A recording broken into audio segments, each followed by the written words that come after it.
Up.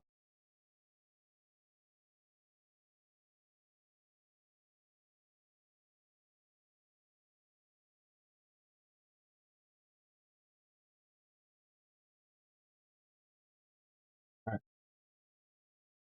Notifications are all out.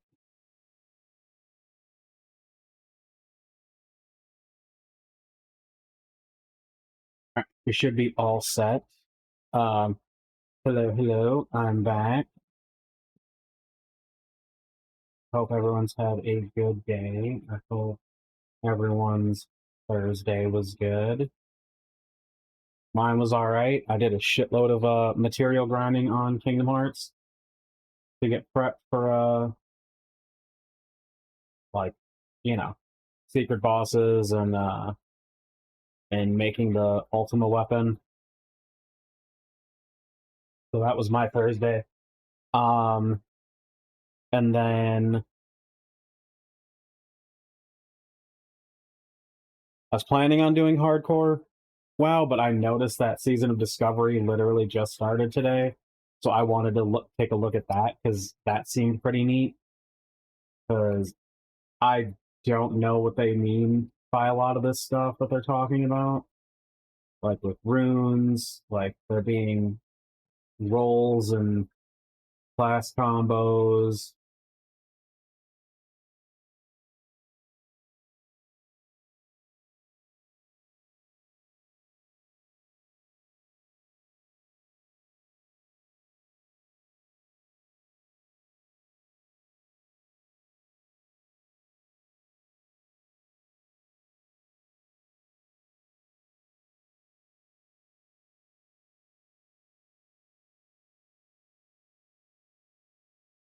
But I'm not sure if we'll spend the whole night in it, but I at least want to take a look.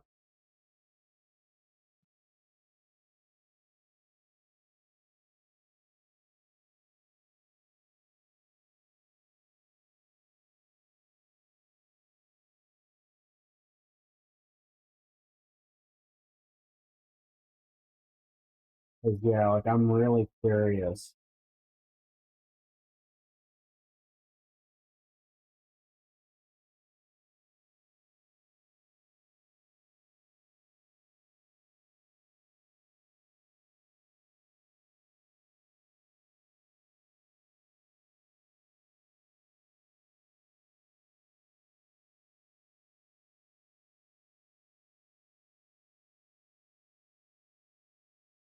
I just want to see what's up.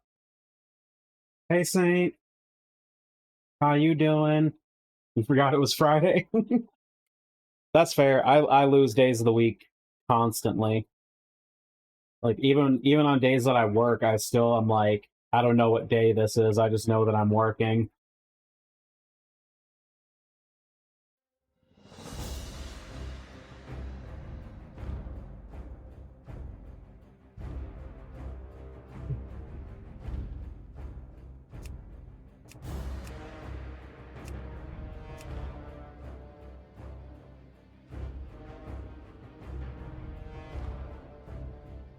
Shoulders hurt for some reason? That's unfortunate. I get that every so often, but that's usually like a sleep thing for me, so. I'm alright though.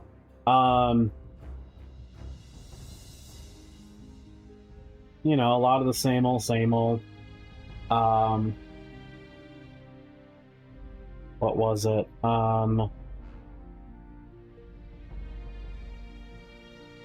I did a ton of grinding on Kingdom Hearts off stream yesterday. I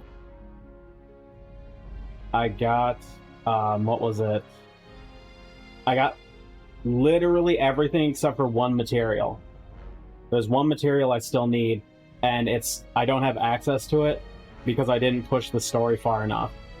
Like, I needed to push until the very last save point before the end of the game to access it. And I'm obviously not going to do that off stream, so I did everything else. So I've got 29 out of 30 synthesis completed. I've got all the materials for the Ultima weapon except for this material. So, like, there's only one item I need, like, like 4 of, and then we'll be able to make the Ultima weapon. Right? And then I've been grinding, like I did some level grinding too, which I mean, granted, I was grinding levels as I was grinding materials, but like I've got some of the experience bonus items on, and I've just been like grinding the tournament in Coliseum to get some levels. And I'm up to 75. So I'm going to try to get to at least 80 over the weekend. Because I remember that all the secret boss guides were saying that you should be at least level 80 before you do any of the secret bosses.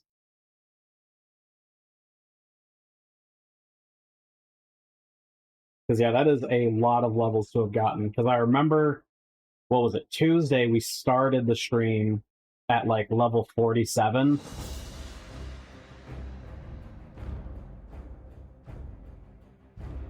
So, like, 47 to 75 is a good amount of progress to get in a few days.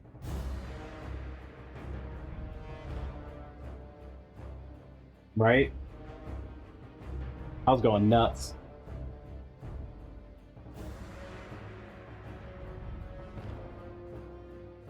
And yeah, like the thing, like the wildest thing was I actually managed to get the Serenity powers really quick. Like that was the item I was worried the most about because the last time I tried to play Kingdom Hearts Final Mix, like I could not get a single one because I couldn't get the numbers to even really like I think I think I barely managed to get like a combo of 40 because I wasn't doing the best strat for it at the time. I was just trying to like brute force it, so I couldn't even get any. So when I finally did the strat, I was hitting like 60, 70. I think I almost got 80. I think 78 was my highest combo. Yeah, like 78 was like my highest combo that I managed to get to. Um, and I got all the Serenity powers I needed, which I think is like 7 for everything you need. I got all that in like roughly an hour or so.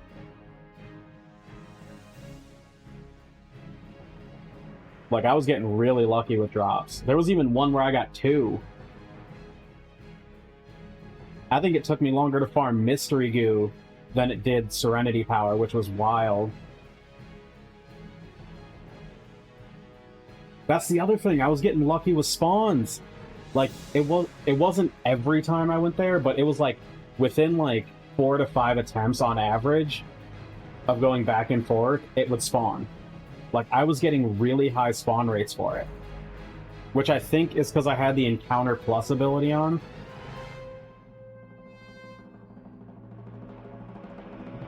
Nice, you got 3 Mystery Ooze in less than 5 minutes. That's awesome. That is a great. Yeah. Take a look. Hold on. Let me see. Let me look at the Sora guide real quick. Um, Team Hearts 1.5 abilities.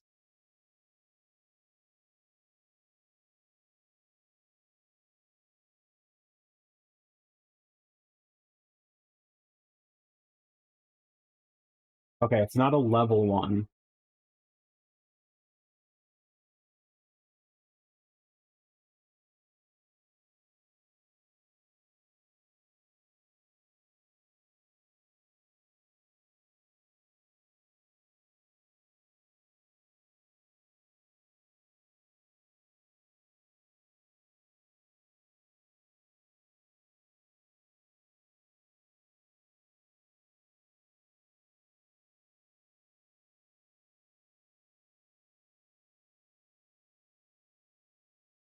Uh,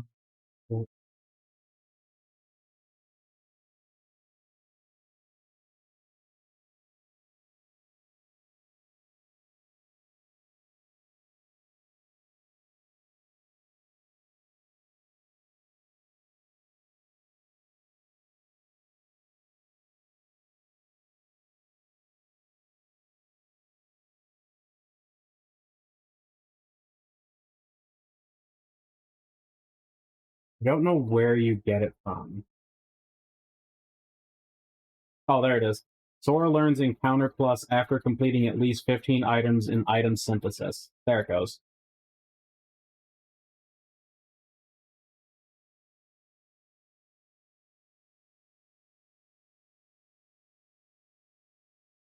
Yeah. So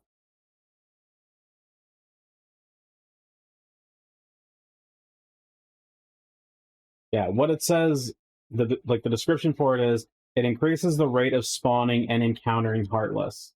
What I feel like that means is it might just make it easier to encounter the rare ones, but like probably not by like a significant percentage, but like easier. So even if you're doing the whole running 2 rooms away to because like what I was doing is, like, for example, the white mushrooms on Deep Jungle.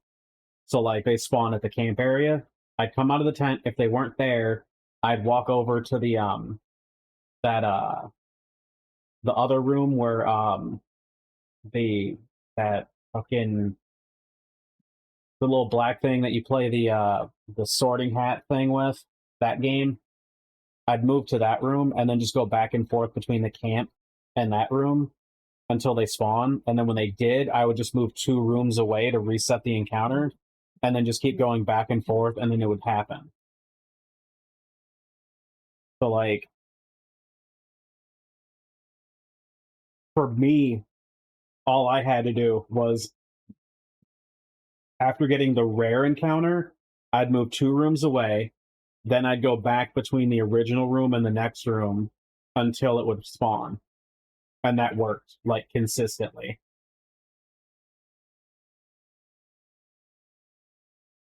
So yeah, I think that'll help you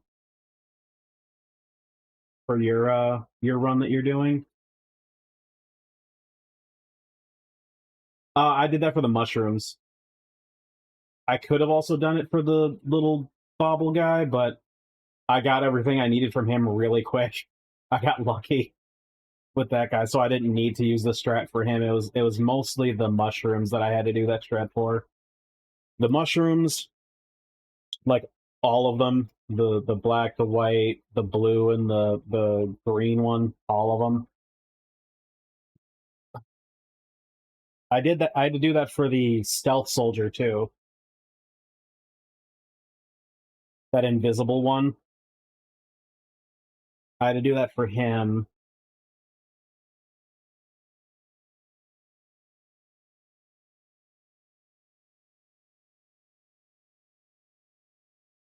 Um, the one I did was the entrance hall of Hollow Bastion.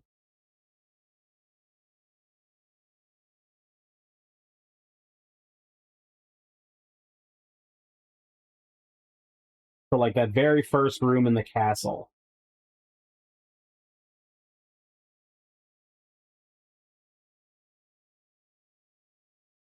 Ran into the giant search ghost. Oh yeah, those things are weird. Yeah, like you can only kill them with healing items. So like if you're doing the frost gem, the guaranteed way is to or the frost stone or crystal, whatever the heck that tier of it is. You got to use like mega elixir to get a guaranteed drop. Which thankfully I think I had like 9 or something when I started, so I only had to use a few of them to get all the frost stones I needed. And then, which monkey did you get killed by? The one that shoots you?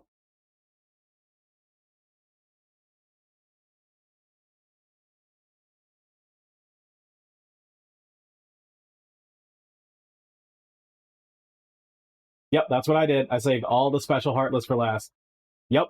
Yeah, that one is really annoying because like the only real way you can kill it is before it sees you. If it sees you, then it'll just spawn in infinitely and just keep shooting you until you die or move to another room. So like farming that thing for power stones is really annoying because like yeah, it is a little shit. It's so dumb because like you only get a chance at a power stone when you kill the group of 3, because it's like You kill one, then two spawn in. You kill those two, then three spawn in. When you kill the third one in the group of three, that's when you get the chance of a power stone. It's not even 100%. That is the worst part of it. It's like you're doing a multi-enemy encounter and you're not even guaranteed a chance at a power stone. That's why I only acquired it as I needed it. I hated it that much that I didn't farm all I needed in just like one sitting. I just kept going back to it as I needed power stones because I hated it so much. Right, yeah, it's just some straight abuse. It is just not fun. Um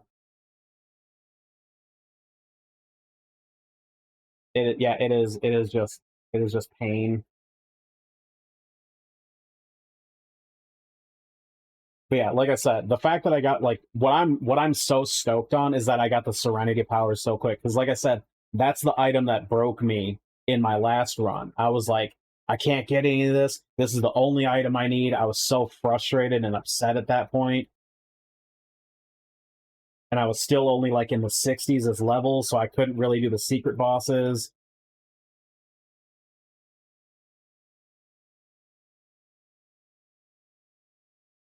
The Poo Keyblades in 2, not 1. That makes sense. Yeah. Because I noticed I noticed I didn't get it, so then I was like, it might be in 2, or I might have missed something. I'm like, it's fine. I was like, I was cooking along with items pretty well, so I was like, it's fine, it's fine.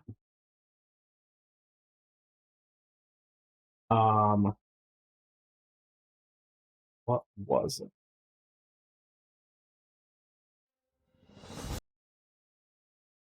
Okay. But yeah, so what we are going to be doing tonight is Season of Discovery, at least for a little bit. I just want to check it out at least. I'm so curious about it because it's supposed to like it like remixes a ton of stuff from the actual classic. Yeah, like I've read what they say it does, and I still don't really understand. That's why I kind of want to that's why I'm fine with just jumping into it. I'm just trying to figure out what we'll play because we already got the paladin over on we've already got the paladin on hardcore, so just doing another paladin would be kind of boring. So I was thinking maybe warrior. I was thinking either warrior or rogue. I wanted something that could dual wield because I've been missing using 2 weapons.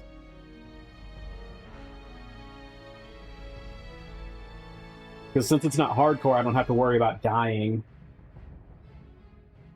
I can die as much as I fucking want in Season of Discovery. What, the rogue? You want to see some rogue?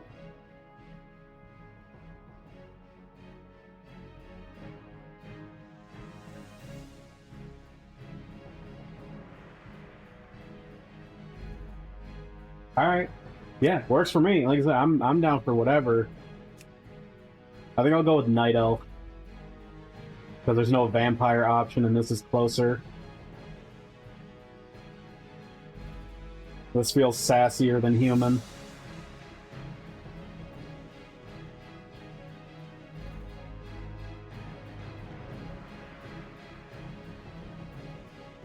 All right, so.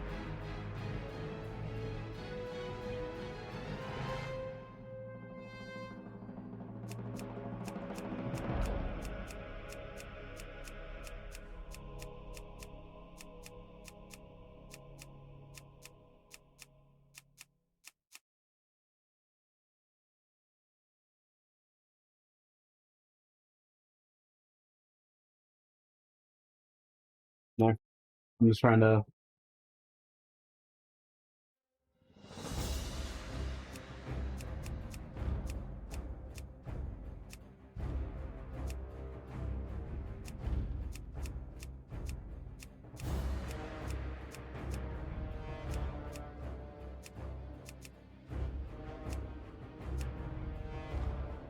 Feels pretty roguish.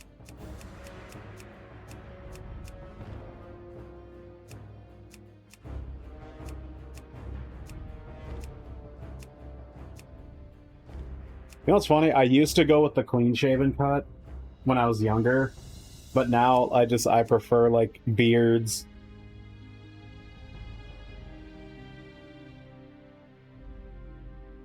Names are like RNG names from Stardew. Yeah, like I think they use a lot of the same type of name generators for a lot of this.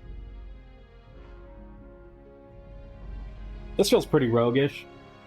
This works for me.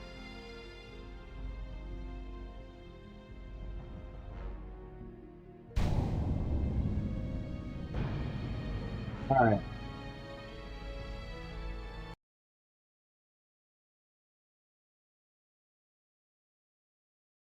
So apparently, for 10,000 years, the immortal night elf cultivated the fact that it looks so old within the shadowed recesses of Ashenvale Forest. I mean, it's 20 years old. Recently, the catastrophic invasion of the Burning Legion shattered the I'm gonna have to shut off that death counter because it doesn't make sense here. Led by the Archdruid Malfurion Stormrage and the War priestess Miranda flashbacks. Whisperwind, the mighty Night Elves rose to challenge the demonic onslaught. Though victorious, the Night Elves were forced to sacrifice their cherished immortality. Nah, it just brings you back to your edgy teenage years. Forests burn. Seeking to regain their immortality. Yes, I did all my homework. I want to play World of Warcraft. I gotta play my Night Elf. Like, you don't get it. I'm part of the Alliance. We're fighting the Horde. Malfurion's warnings that nature would They need me. I'm the hero. I'm the hero of the Alliance. You don't get it. This isn't a phase. Of Northern Kalimdor. Within the twilight boughs of the colossal tree, this game is my life. They're my friends. However, the great tree was not. These are my real friends. And soon fell prey to the corruption of the Burning Legion. Now, I'll take out the trash in a minute. Even the limbs of the We're doing a dungeon. Are tainted by a growing darkness. As one of the few night elves still left in the world. Sorry guys, that was my mom. She was bringing me pizza rolls and telling me to take out the trash. But I told her that we're trying to fight a raid. Against the legion. Like, I can't just get up. Like, the trash can wait. This raid boss can't. I remember those nerds. That was great.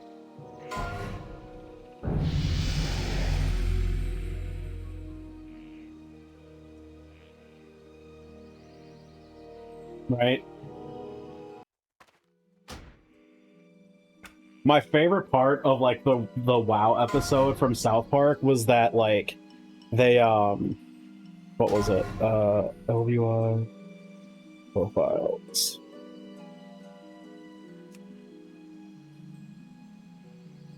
But yeah, my favorite thing. Hold on, let me switch this off because this is gonna piss me off. Add-ons, Deathlog. But yeah. Jeez, that Stream Elements notification coming in like a half hour late. But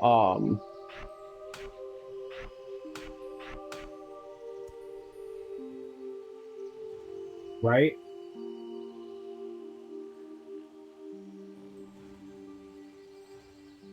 What was it?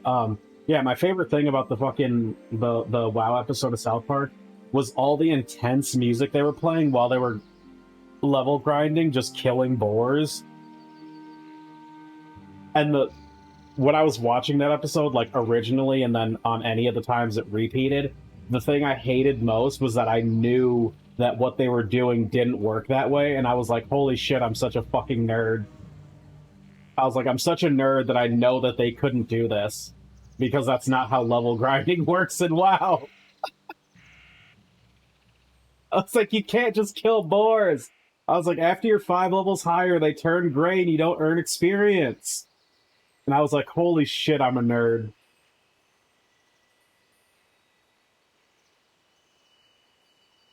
I was like, the fact that I'm being any type of bothered by like the slight inaccuracies, I was like, nope. I was like, I'm too much of a fucking nerd for this game. And when they were describing like abilities and like and mechanics and all that kind of stuff, and like they weren't using them correctly, I was like, ugh. Like it was grating to me, and I was like, shut up. I was like, just watch it. It's South Park. I know, right? Just fucking sitting there, like it, and it's the only reason I did it was because it involved something that I loved so much. Because like I've played WoW, like I played it consistently for like I think probably like 7, 8 years, and then I've been playing it on and off since then. So like I've been playing the game for like almost the whole 20 years that it's been up. So like I've put in time. So just the fact that there was a TV show doing an episode about a game I've spent so much time on was the only time I was ever really sitting there analyzing it. Because usually I can just flick off my brain and just be like, yep, this is fun. Greetings. Go in peace. Fun show, silly things. And I was fine with it. But when it was about WoW, I went full nerd.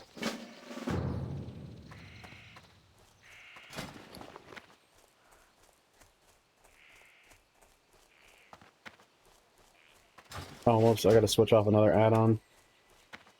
This one, I don't need this.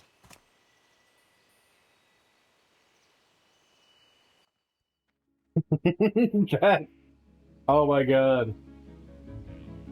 Ate an edible and sat there analyzing The Simpsons for 4 hours. Holy shit.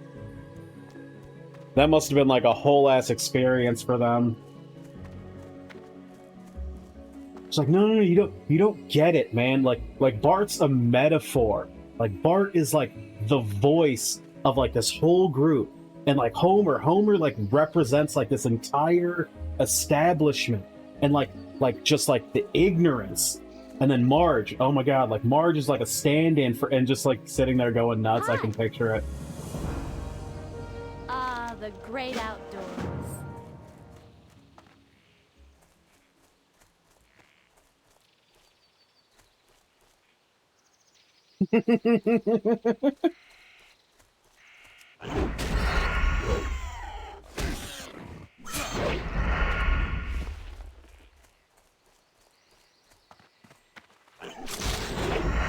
Yeah.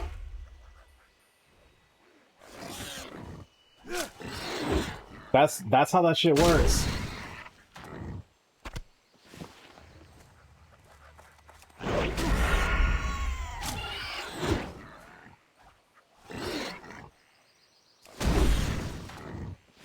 That's why they have like a whole what is it? Like category. They're called like ideas. Like smart shit you think of when you're fucking blitzed out of your mind.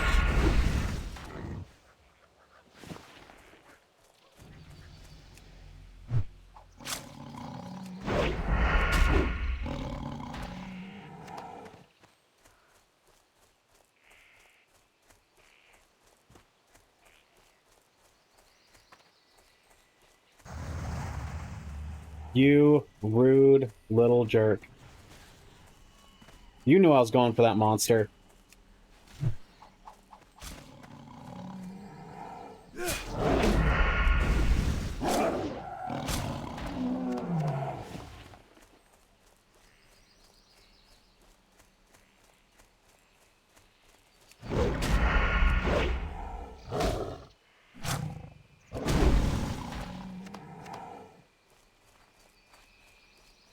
Yeah, I try to keep my insults about real people, like, contained.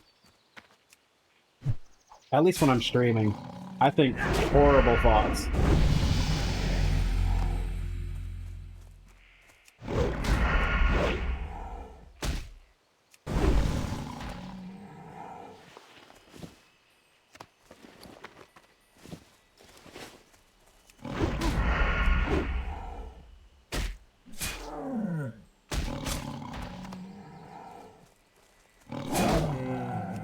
Right? Exactly.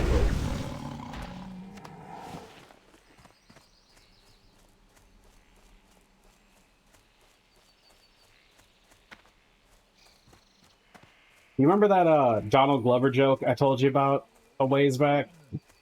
Where he's talking, where he's talking about that kid I was fighting with that other kid over a ball, and then when he snatched it, he was like, "That's why your mom's in a fucking wheelchair." Like, that's the level of thoughts I have when people make me mad normally. I think really messed up stuff, and I'm like, I can never say that.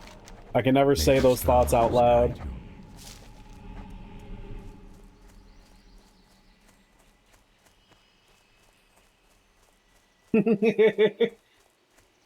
You sure? Because I feel like I mentioned it before. It was really like Donald Glover is so freaking funny. I mean, I love stand-up in general, but his like, if you have a chance to see Donald Glover's stand-up special, it's really funny. Because yeah, like the way the joke goes is like, he's like he was going home from the grocery store.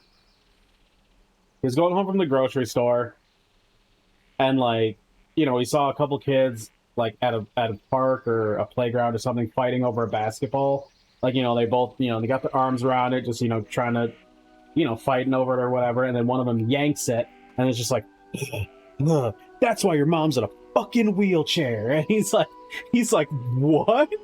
He's like, I fell out. He's like, you can say those things to people and you don't just like explode?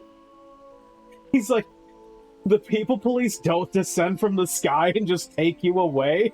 Like, sorry, this person's a demon, we didn't know. He's like, you could never get away with that shit as an adult.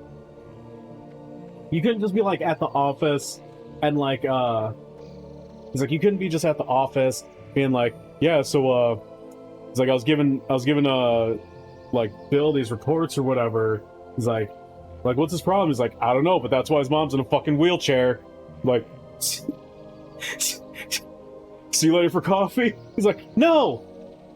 He's like, I'm not hanging out with a monster. That's, I butchered it a little bit, but that's the rough way the joke goes. It's so fucking funny. I love stand-up comedy so much. It's so great.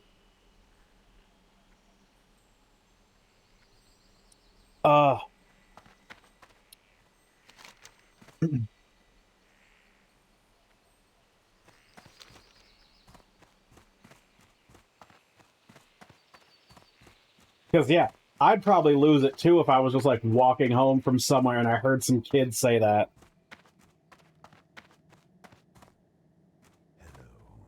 I'm like, I don't know what happened, but you need to calm down. Listening.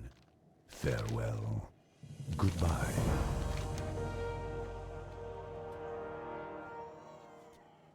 Oh, cool.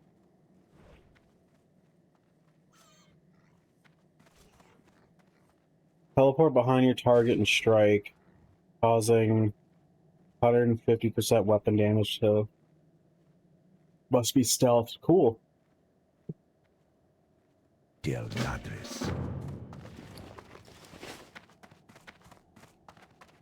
So they even made quests showing you where some of these runes are. Like, my guess is that obviously, like, the best ones are hidden. Like, they won't be quest rewards.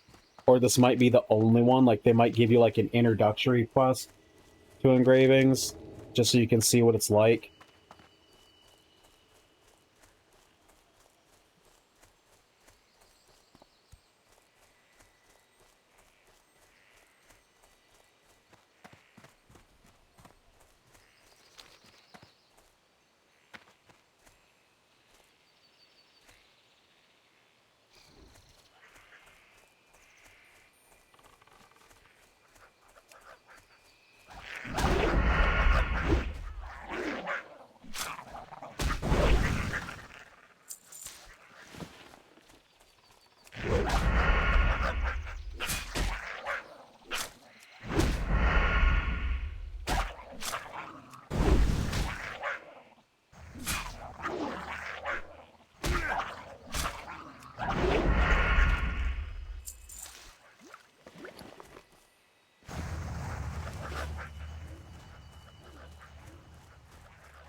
I'm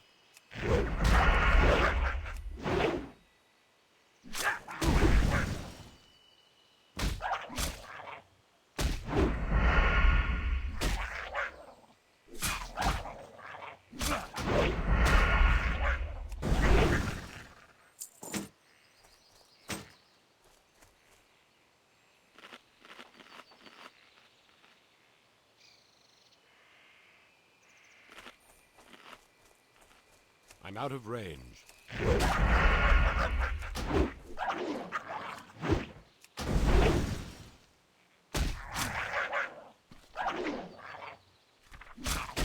Oh, whoops.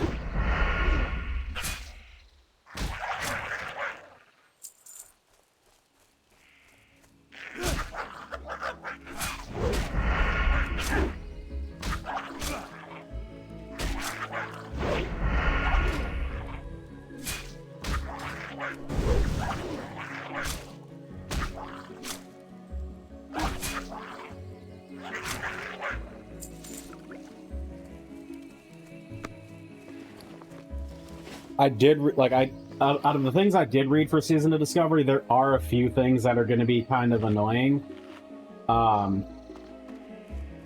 Apparently there's no mounts, so even like because they're god damn it, if I could speak. So like the level cap is currently set to 25, and then they're gonna raise it in phases all the way up to like the normal cap of 60. So like even when they get past 40, when you would normally be able to get them out, you won't be able to, I think is what it was saying. So you have to walk on foot everywhere.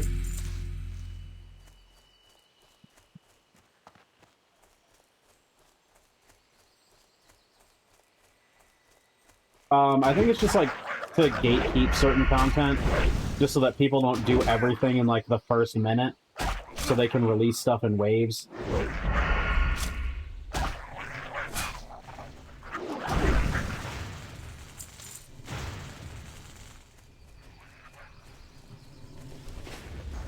Because like this is supposed to be like a season thing or whatever, kind of like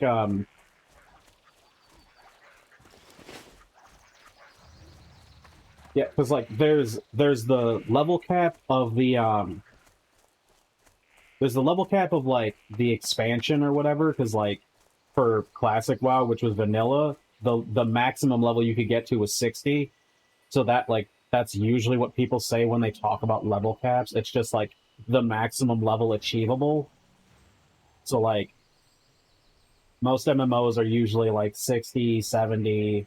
Some of them go up to 100. It depends. Is It there really trouble? depends on like who's What is making it. nature's call? Because it's like for OG WoW, it was 60, and then they raised it by 10 for like every expansion up until like I think it was Cataclysm. This Cataclysm they did 5, and then they did another 5, and then they did 10 again, and then they did 10 again, and then they did a number shrink where they shrunk it back down to like 50 or 60. Just because again, this game's been out for 20 years, so they've done a bunch of expansions at this point. Because if they had kept doing it that pace, you'd have to grind all the way up to like level 170 or some shit. Which would be just brutal.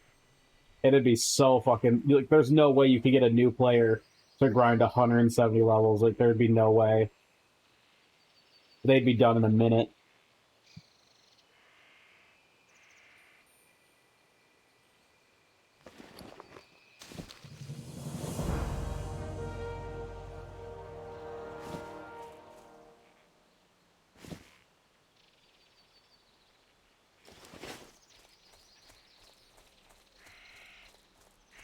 But yeah, like as far as like for Season of Discovery, they're moving the level cap up in waves. So it's starting at 25.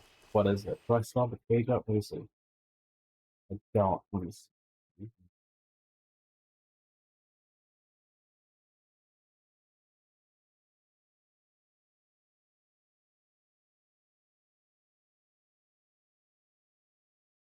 So phase 1, levels capped at 25. Phase 2, it's 40. Phase 3, it's 50. And phase 4, it's 60.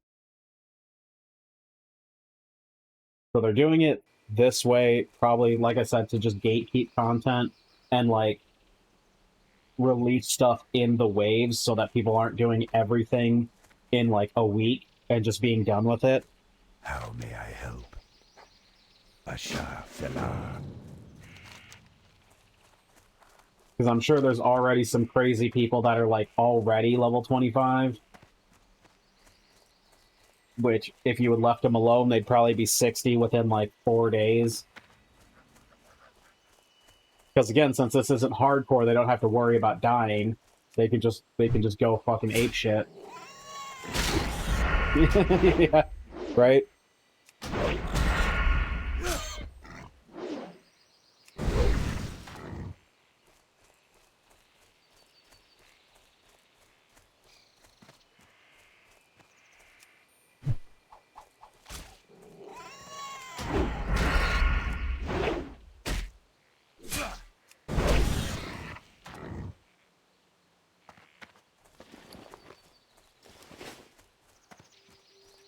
It's too far away.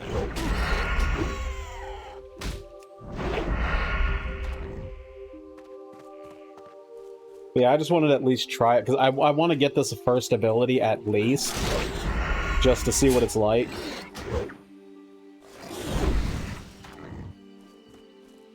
I'm just really curious.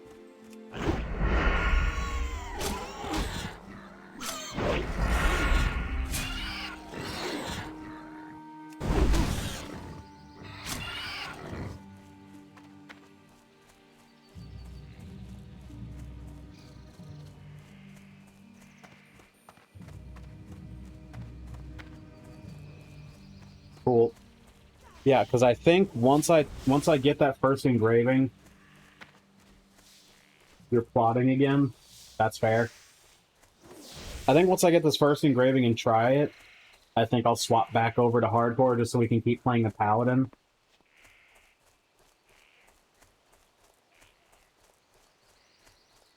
Alone be with you. Till next Just so we'll time. end up trying like both. We'll just getting some. Well, oh my goodness, if I could speak. Put some work in on both modes.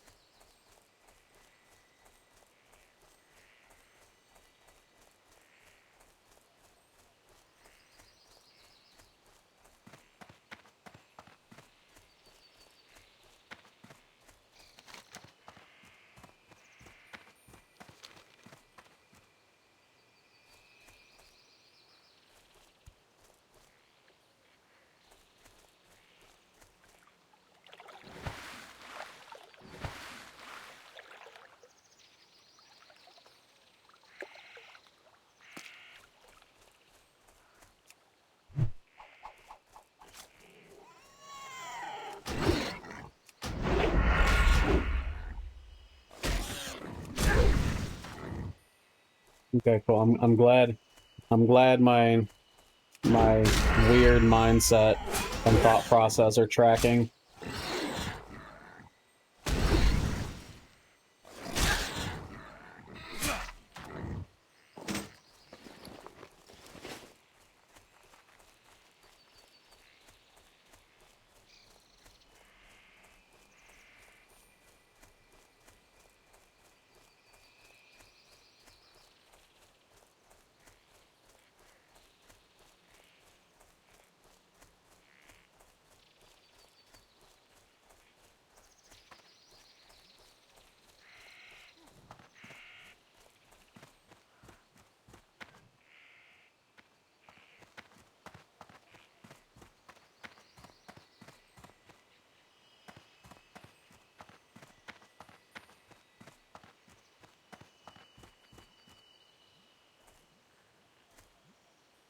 What brings you here?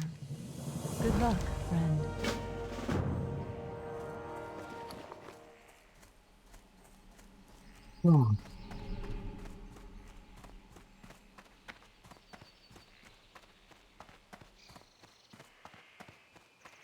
Greetings.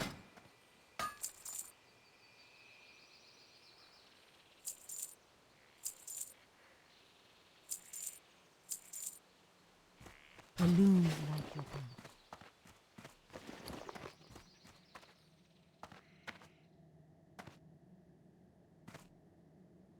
Ishno del Diab. Greetings. Del There we go. Natris. Now I have stealth.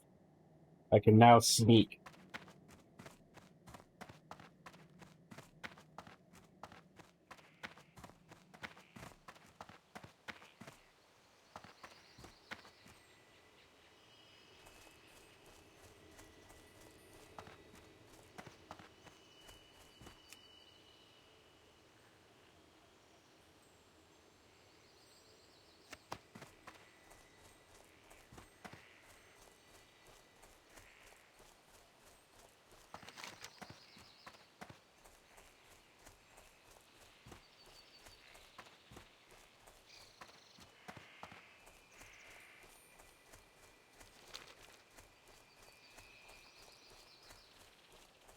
Alright.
That ability isn't ready yet.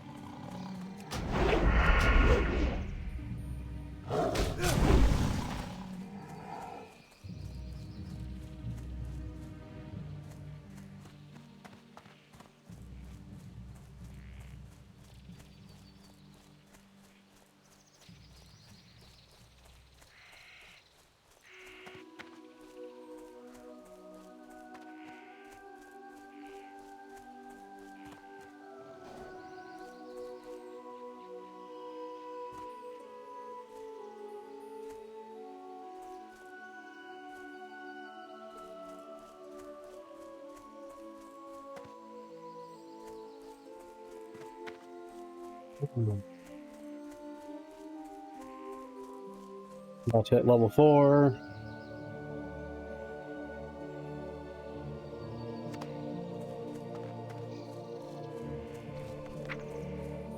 Now I'll get backstab and pickpocket. pickpocket is such a hilarious ability to use as a rogue because like there's certain items that you can just like get It's too from far like because away. I think you can only do it on humanoids, which makes sense. Like why would anything else have pockets to steal from? But yeah, there's like entire quests you can do just by like stealthing, and then there's also quests you have to do by like pickpocketing and whatnot. But I just always thought it was humorous that like if you needed stuff that you typically had to kill an enemy for as a rogue, there was like you could sometimes just like pickpocket and get those items. It's like, nah, I'm just gonna steal it and bounce. Don't worry, I won't kill you. I'm just gonna steal it. What brings you here? Farewell.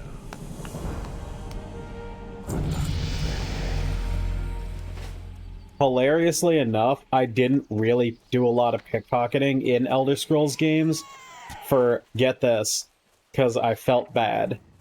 I was like, stealing's bad as I'm running around murdering anything that lives.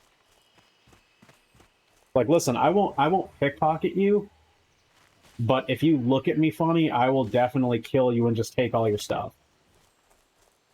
That's how my thought process worked there. I was like, listen, I shouldn't steal because stealing's wrong, but I also just obliterated this entire town, so everything is now free.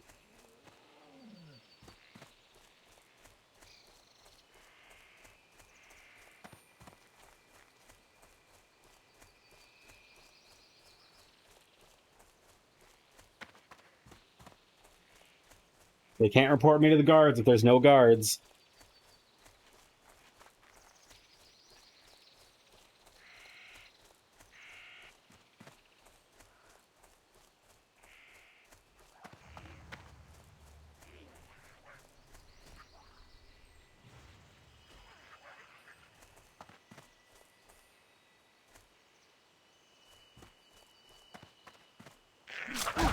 Yeah, like the amount of times you end up just doing like silly shit in Elder Scrolls games because you just end up with so much time.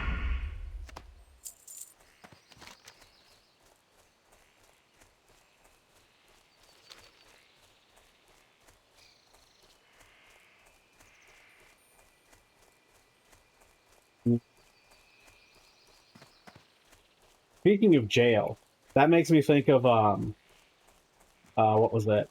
Grand Theft Auto.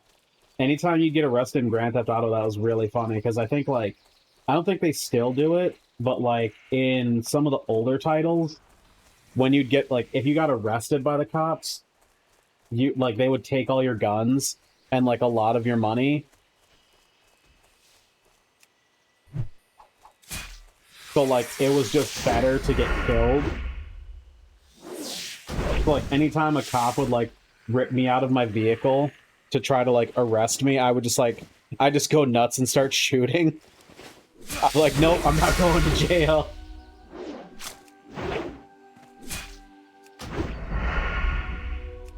Because it's like it's cheaper and you don't lose any of your stuff if you like get wasted and then come back out of the hospital versus like being arrested.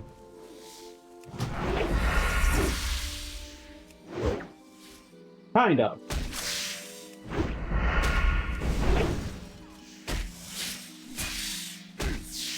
Like, to put it in Minecraft terms, to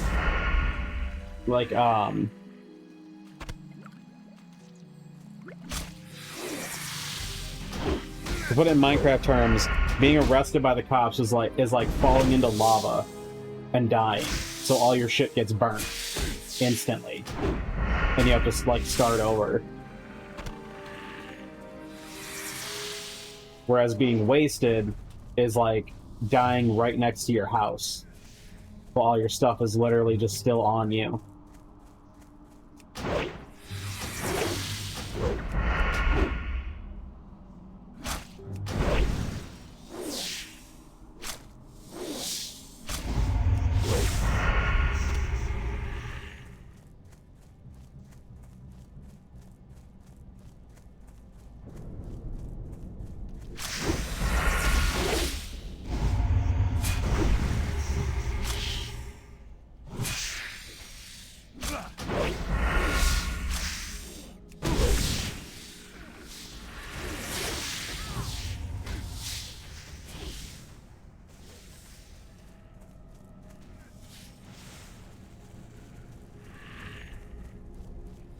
This whole place is just littered with people.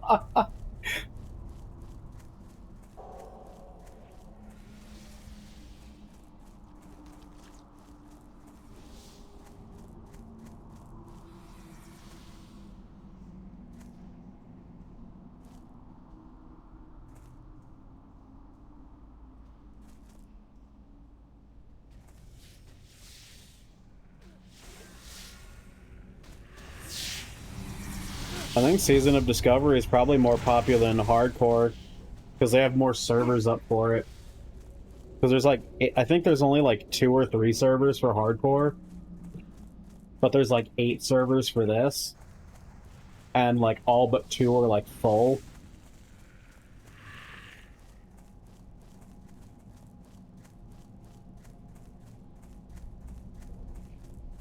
I mean, they say full, but you can still get in.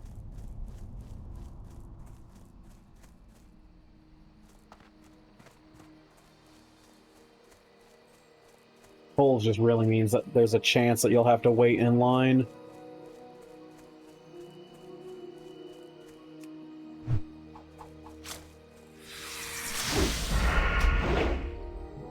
True.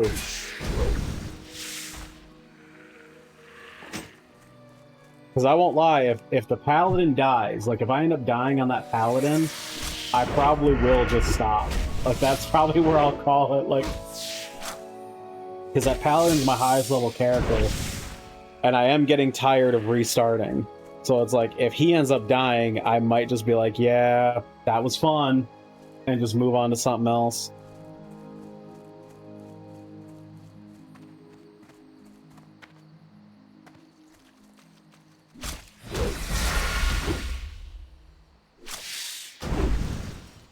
Oh yeah, I did manage to get a clip of that hilarious sniper kill from Wednesday in Apex, where I shot the guy between the containers and that railing.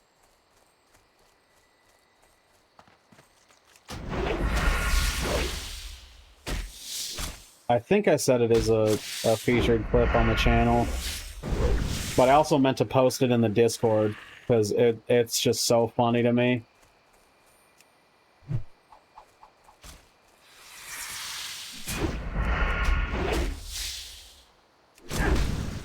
Yeah, it's... I think you'll get a kick out of it. Because there's no reason I should have made that shot.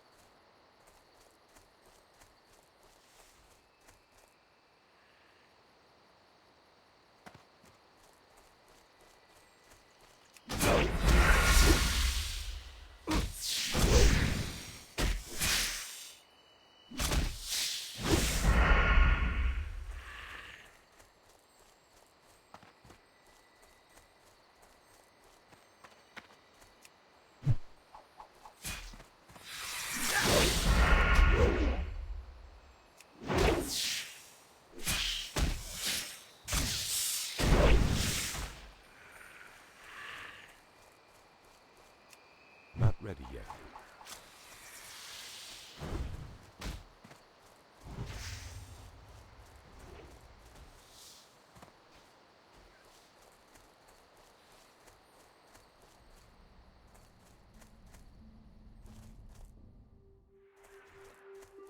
Like, if you put the video in full screen, you'll basically see how I saw it. Like, the only real hint I had that there was someone there was the color shifting. Because you can see when he swaps armor, there's like a faint, like, pulse of, like, red. So, like, look really, really close. Look really close at where I'm aiming. And then if you see a pulse of, like, red-orange, that's when I knew he swapped armor, and that's when I fired. That's all the clue I had. Because I saw people moving. Like, I saw the very faint, like, thing of, like, people moving. And I was like, listen. Because I didn't even think I was going to hit it. It was literally, like, not a pot shot, but it was like, it was such a shot in the dark. I was like, I don't know if I'll hit this. I'm just aiming in the open space between here. Because I see people. And then as soon as I saw that flash, I fired. So yeah, if you want to take another look, that if you see that like that red-orange pulse, that's when I fired. And like that's the only clue I had that there was someone right in that spot.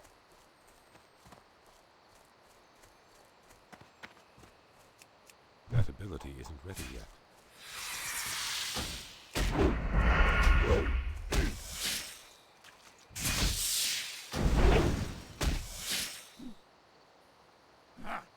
I mean, that's why I was laughing so hard, because I had no like belief that I was gonna hit it.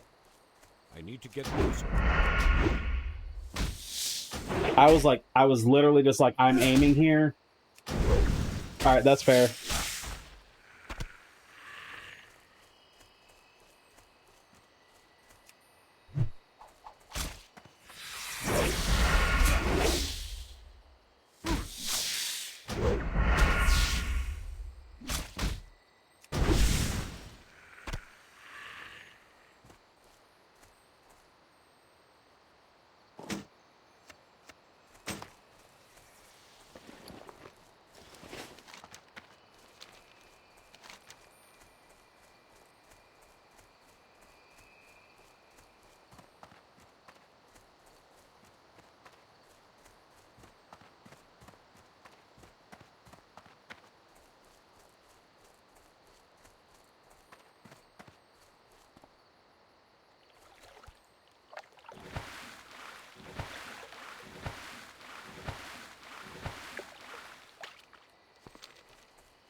Can I assist you?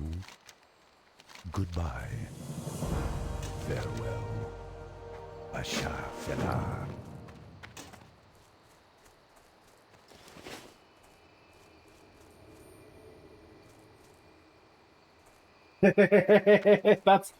That's why I was laughing so hard, because I had like no faith that I was gonna hit.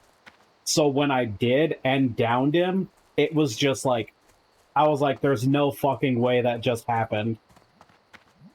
Ishnu Allah, be careful. Farewell. Like, your reaction right now is my reaction when it happened.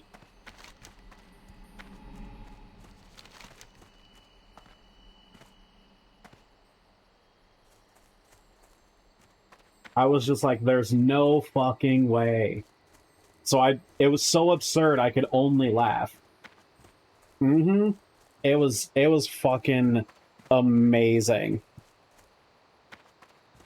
I was like, I have to click this. I was like, I have to. I was like, this is the most absurd shot I've ever taken and made. Yeah, there was absolutely no reason I should have made that.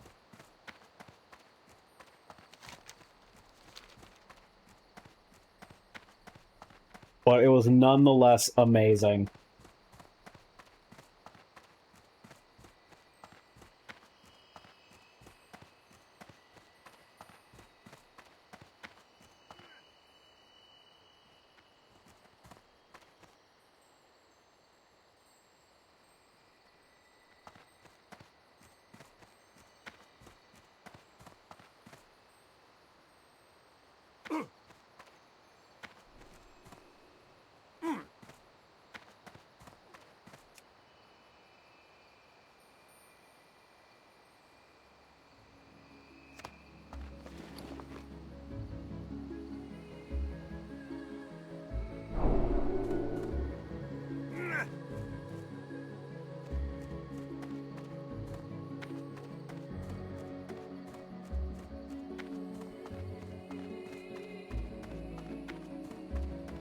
I mean, if that is proof that I'm getting better, that's awesome. But, like, I think we can both agree that is a hilariously absurd shot. May I help?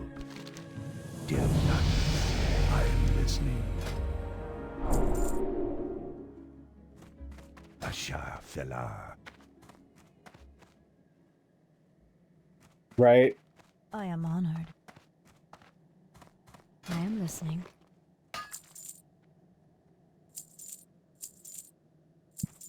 Good luck, friend. Yep, it's just a... Yeah, it was, yeah, I definitely agree. It was mostly luck with just a hint of being able to see. Because, again, the only clue I had to there being someone in that even close to that spot was that flash of, like, red-orange.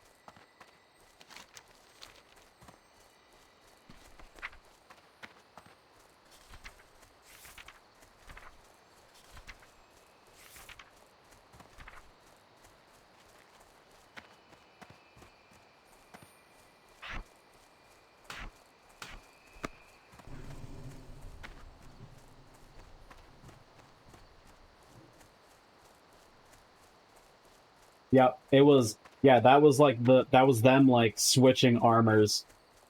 Like they had that team had just killed another team, and so they were swapping their armor for the armor the enemy had dropped.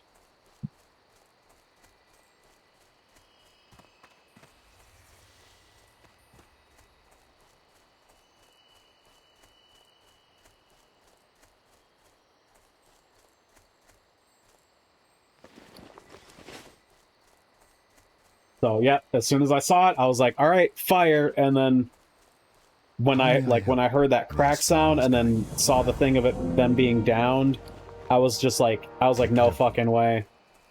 And then just started cracking up.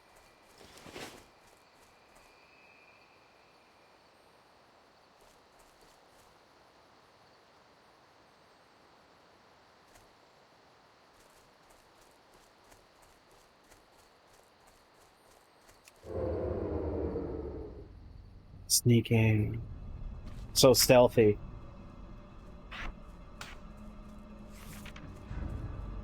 Can't see me. I'm such a rogue. I'm so stealth.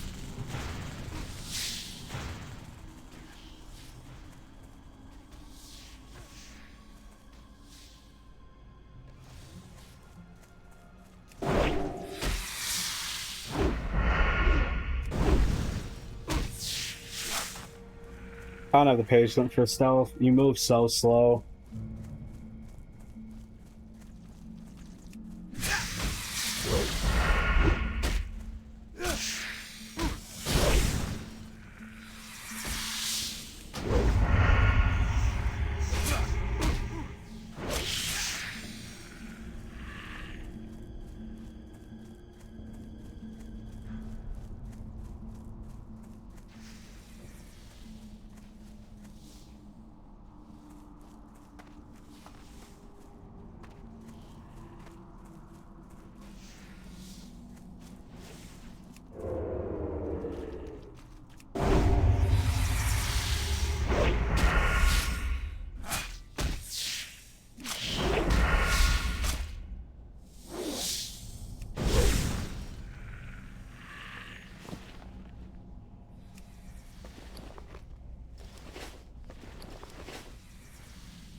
Okay, that's pretty cool.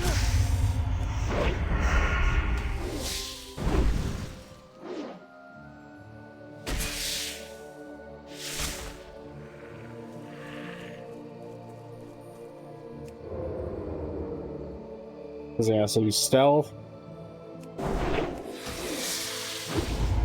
And then you just appear behind them. You just teleport right to them. That's pretty cool.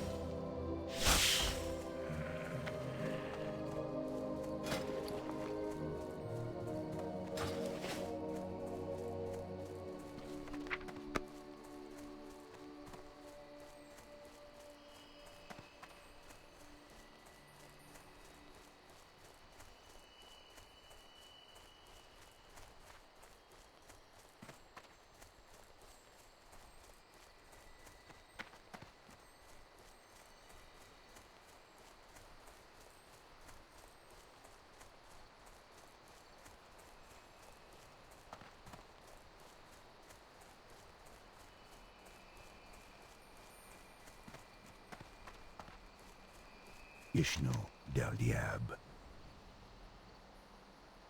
Farewell.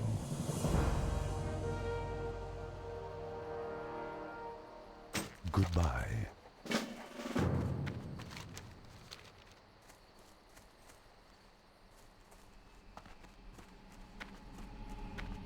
All right.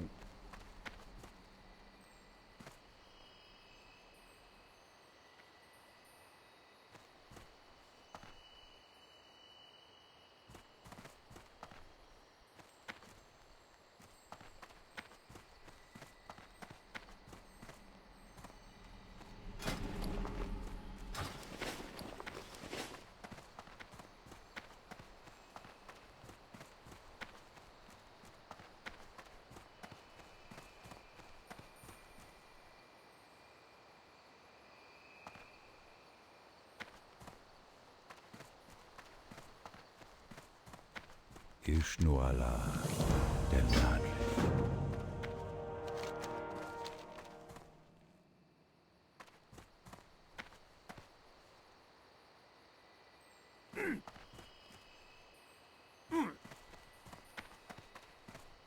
Yeah, I miss doing that. Just jumping off buildings. Like, I've been avoiding that like crazy in hardcore because I didn't want to ever risk dying. Because I've misjudged some heights before. Been like, I should live through this, and then I didn't.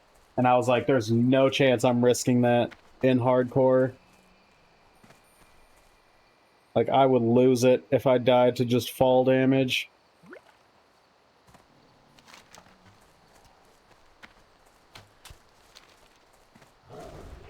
Right, exactly. Just shatter my fucking ankles and be like, well, there goes a character.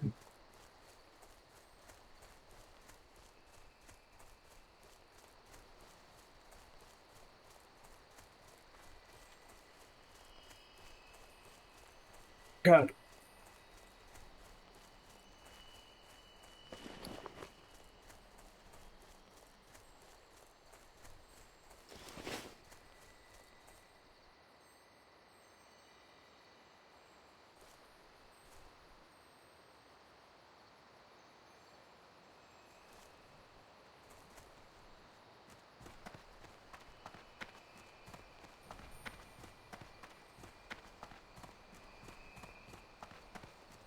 Ishnu dal diye.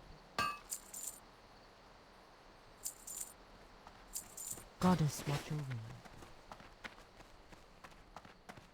you. Grab this pickpocket real quick.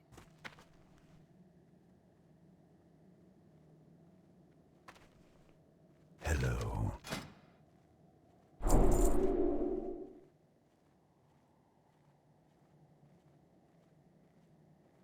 Asha fella.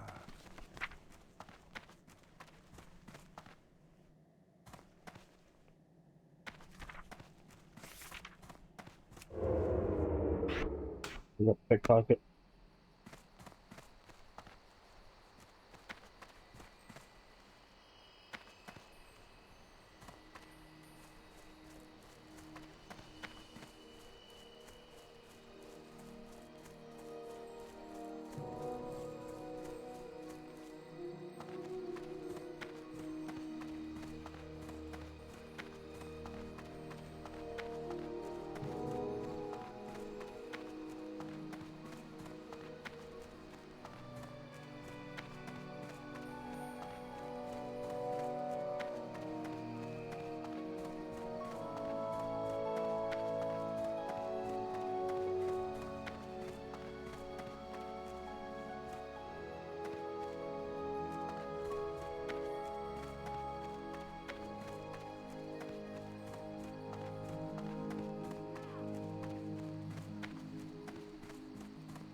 I'm listening. Farewell. There we go.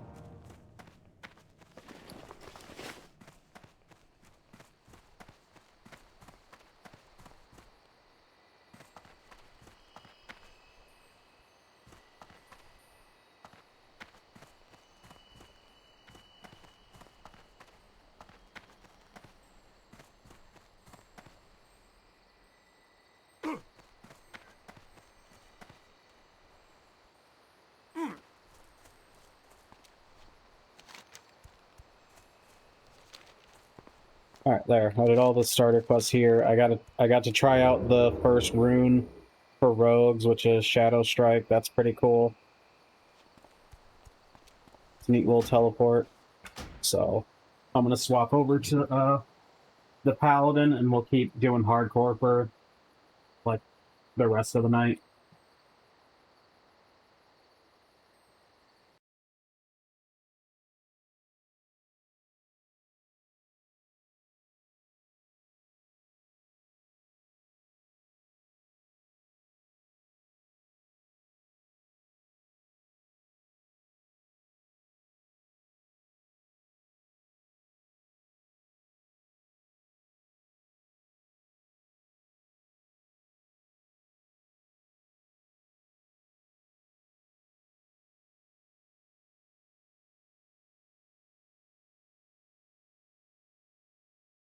Right? Yeah, I will do my best not to die.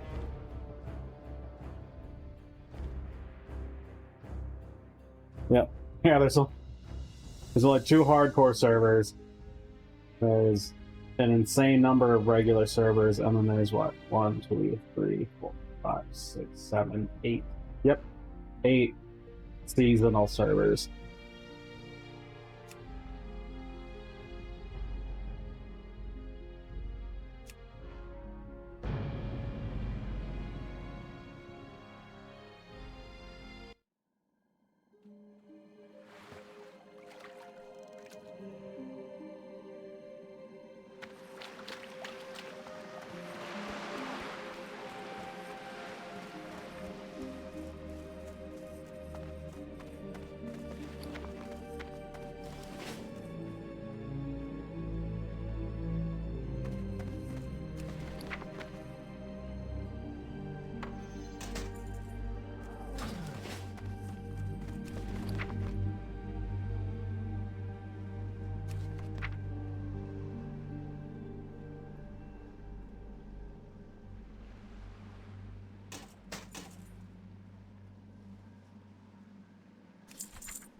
And then yeah, I'm taking the extra safe path for this guy.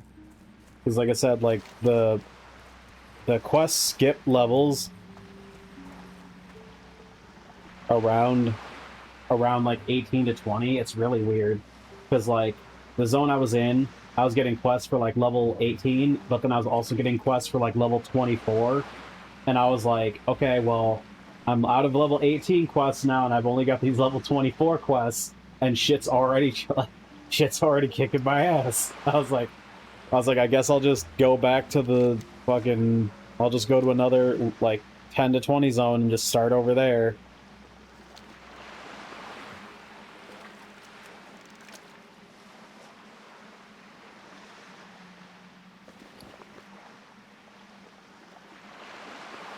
Right? Like, yeah, it does a weird jump. And again, if this was anything other than hardcore, I wouldn't care. I'd just throw my character at it and just die as many times as I'd need to get it done. But with only 1 life, not gonna take that fucking risk.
Yeah, like I've said, I'm only enjoying the tension up until when I die.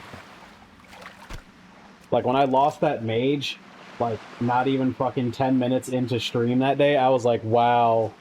I was like, I'm so mad.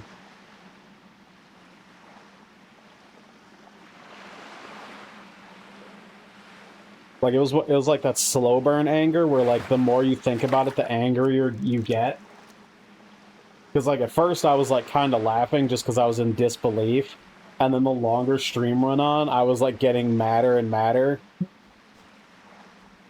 I was like, no fucking way. I was like, I didn't just lose this fucking character, like, 10 minutes into the fucking session I was playing.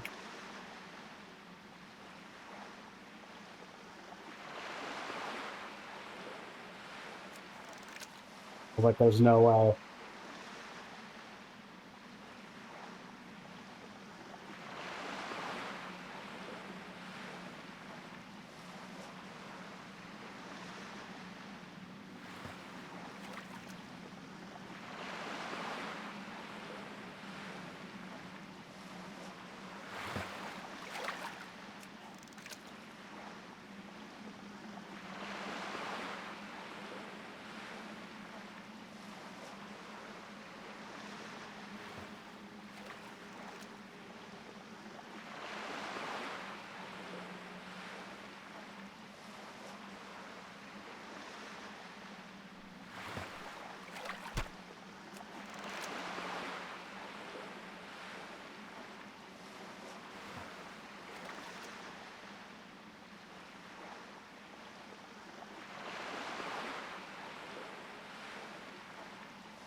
Most exciting part of the evening so far, just some casual fishing.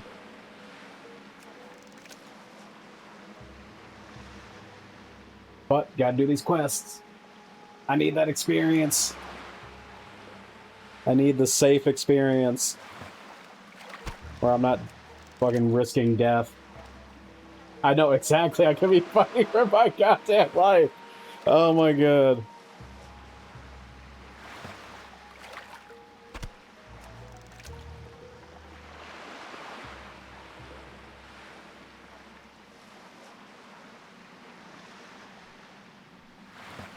I bet there's some people that when they're on their, like, 5th or 6th character trying to do it, it's just the as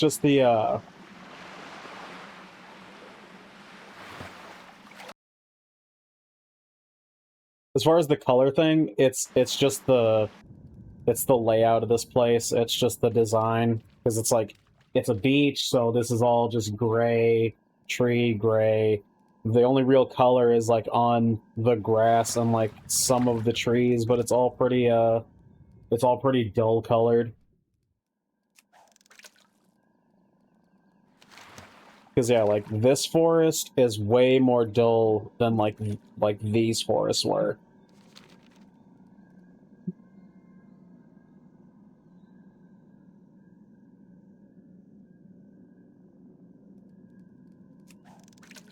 Yeah, that's just how it is. It's a really like muted color palette for this zone.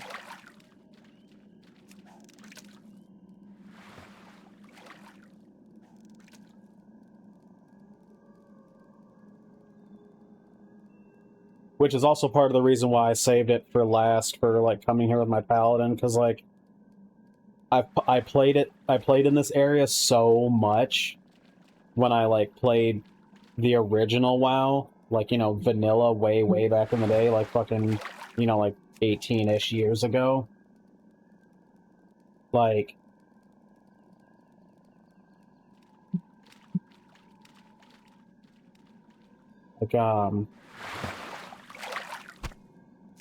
so for me, it's like coming back here. Like, remember when you were talking about fucking war memories? Kind of the same thing. I just remember how just like bland. It just kind of felt, just because, like I said, it's just the muted color palette of the zone. Like, it just makes it feel so, like, gloomy, which I think was the intended design, but still, it wears on you. You can only feel gloom for so fucking long.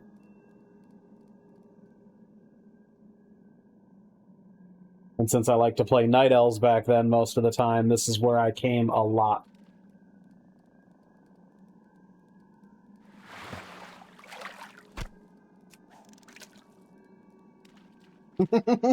Yeah, it's a weird feeling when you can start saying decade as like an actual measure of time for something you've personally experienced.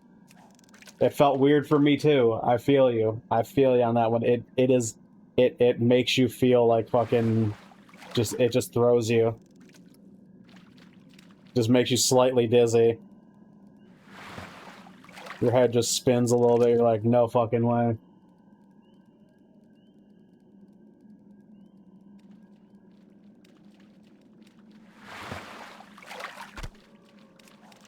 Decades ago, when I was a teenager, and you're just like, oh, you just feel every one of those years in like a second.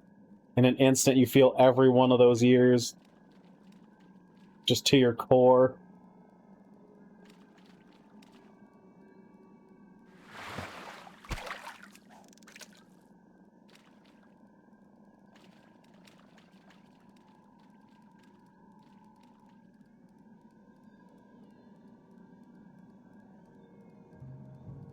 Yeah. Yeah, I turned a few years back. It was a thing. I was like, oh damn. I was like wild. And then my brother's turning 40 later this month, which I'm gonna get a kick out of because since he's so much older than me, that's always been my thing, is to just like give him shit about it.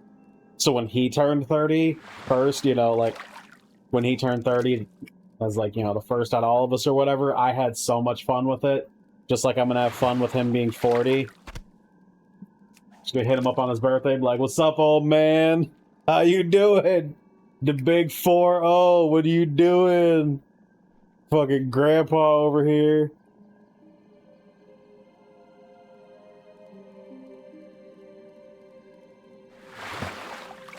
Which, like, strictly speaking, he could be one. Like, anytime. Anytime, that's like a real possibility for him.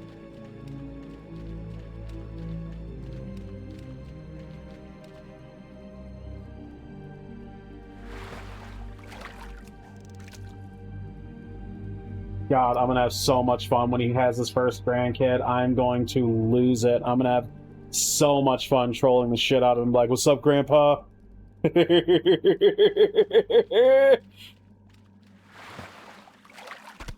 I'm like, what's up, Pop? How you doing? We need me to get you a walker? Like, what's up, Grandpa? I'm gonna have so much fun with it. Oh my god. I can already picture it. It's gonna be... Oh, it's gonna be so much fucking fun.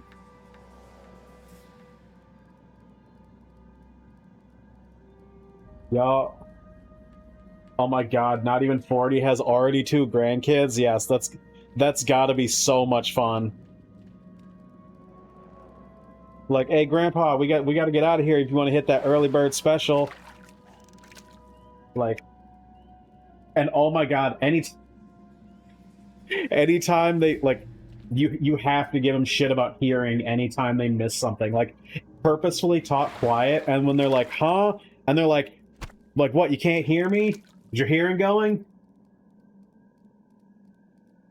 Is your hearing going, old man?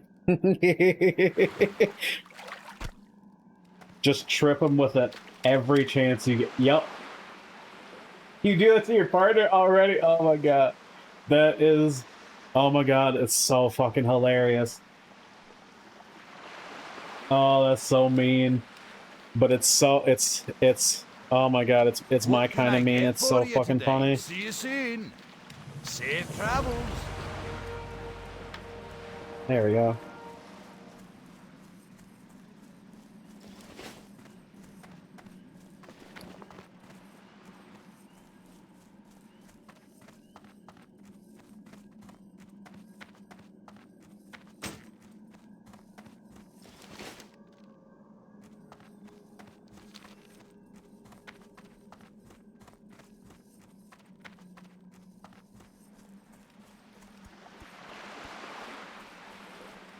Yep. They're just like, man, why does my hand hurt? And you're just kind of like, well, you are almost 40. And then just like, they just look at you with that face. You know the face.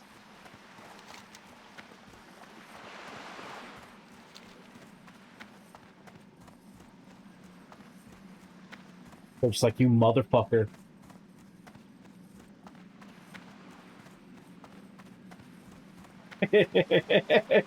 Exactly.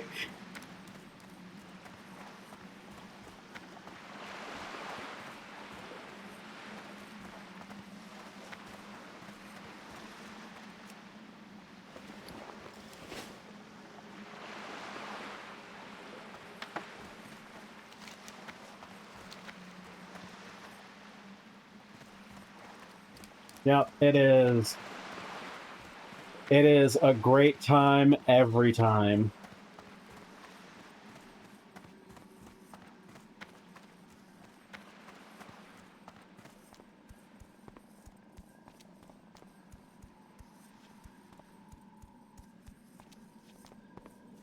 Like, those are some of the best to get people with. Shit that is true that they don't want to hear, but it's like, oh well, it's true, what the fuck you gonna do about it?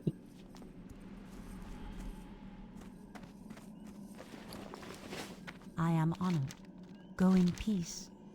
Asha Bela.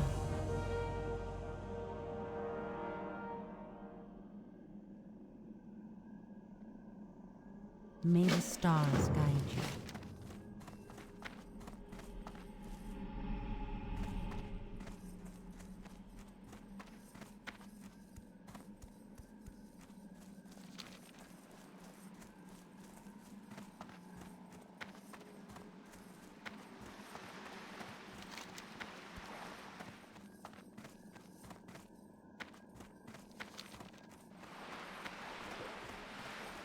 I think the only thing I ever used to do that I had to, like, legit run from was when I used to terrify my mom.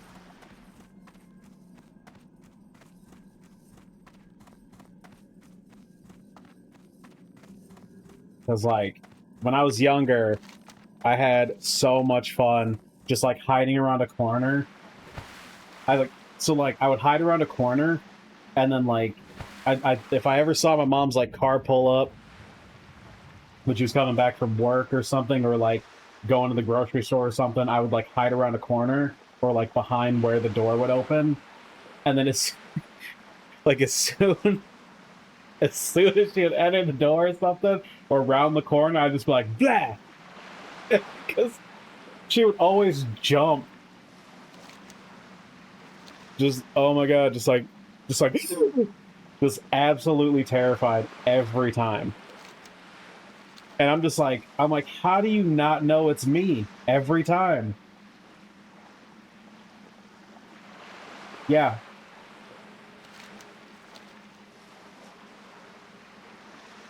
Yes, I am. It is completely true. And it never stopped being funny. It never wasn't funny.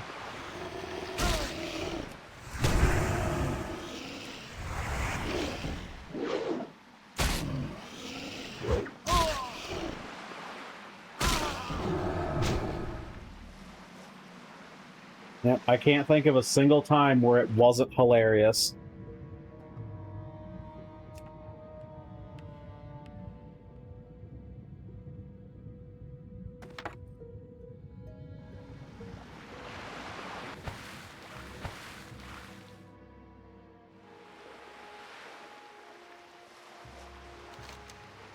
I don't do it on purpose anymore. But, like, if I ever, like, anytime I see my mom and she fucking gets surprised, that's not my fault anymore, because it's, like, I don't do it on purpose.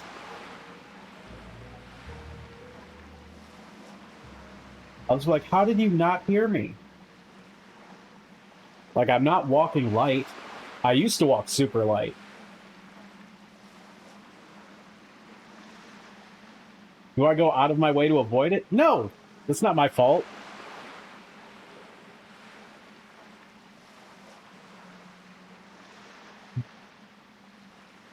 What am I supposed to do? Stomp my feet super hard? Just so it's obvious that someone's there? That's not on me.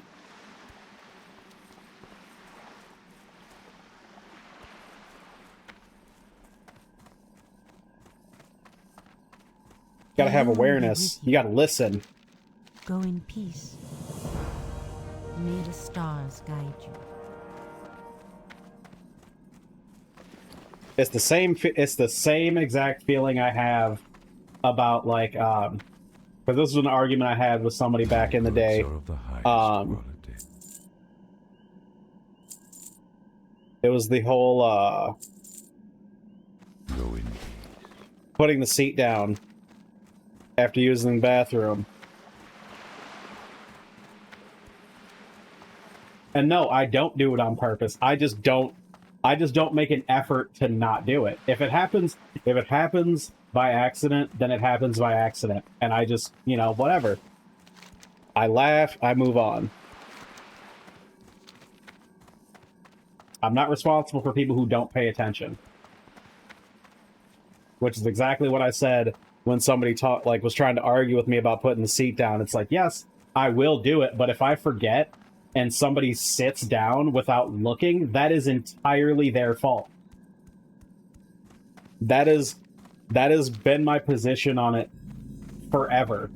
I didn't know that was a hot take, because I didn't know that people thought it was perfectly acceptable to walk into a room ass first without looking and expect everything to be set up perfectly for them. No. You cannot put that on me. There is no situation in life where you should walk into a situation ass first and not expect something to happen.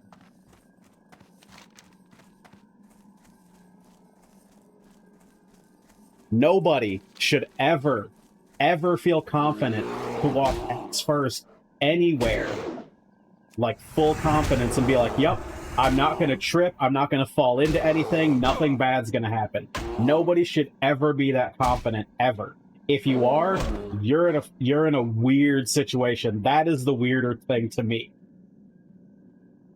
I pay so much attention to everywhere I go, constantly. So the fact that anyone would ever be in a situation where they're paying so little attention that they can fall into the toilet, that's their fault entirely. You're gonna tell me that a grown-ass adult who pays taxes will literally sit down on something without looking at it first? That's your fault. That's the same as when people... No, that's the same as when people walk into, like, fucking open manholes. It's like, what do you mean you're not looking where you're fucking walking? Or like when someone walks into a closed door.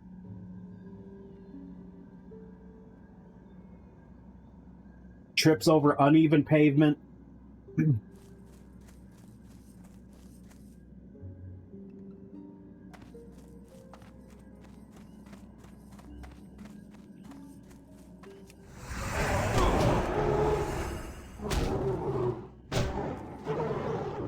I don't know. Being little is... I'm talking about it. Like, being little is perfectly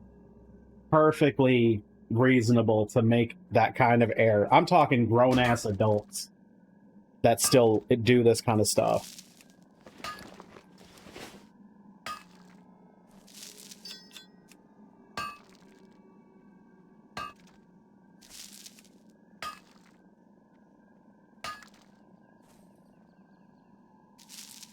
You just remember because of the conversation. That's fair. But yes, I will say this. Full confidence with my fucking chest sticking out. If you ever walk into a room ass first, sit down on something without looking, or just like pay no attention to the situation, whatever happens to you is your fault. If you fall in that toilet, that is entirely 100% unequivocally your fault.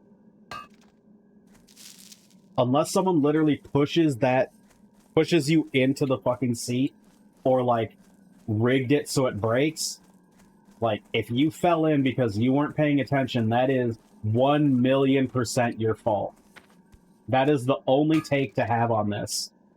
The fact that there is such a shaming campaign about putting the seat down, because I've seen it in like almost every TV show I've ever watched. It's come up in so many places that I'm like, why the fuck are we even talking about this? There's one take to have, and it's look before you sit down. I don't care if it's 3 a.m., you're drunk off your ass, and you're about to, like, crap yourself. You take a look before you sit. That's it. Otherwise, whatever happens is your fault. That is the only take to have here.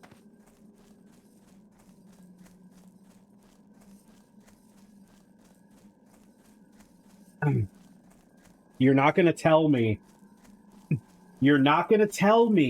that you are a grown adult capable of, like, birthing and or raising children, paying taxes, handling dangerous equipment, and being responsible for lives, but you can't look where you sit down.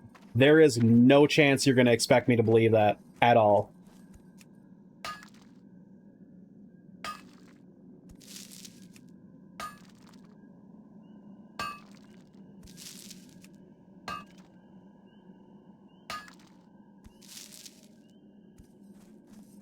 Because then they try to make the arguments like, well, I shouldn't have to look. It's like, yes, you should.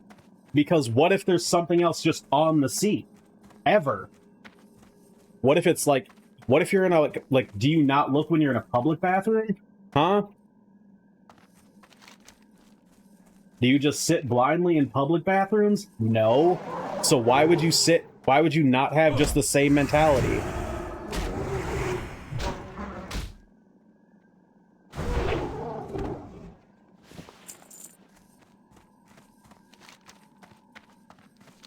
This is why people get surprised when there's shit in their toilet.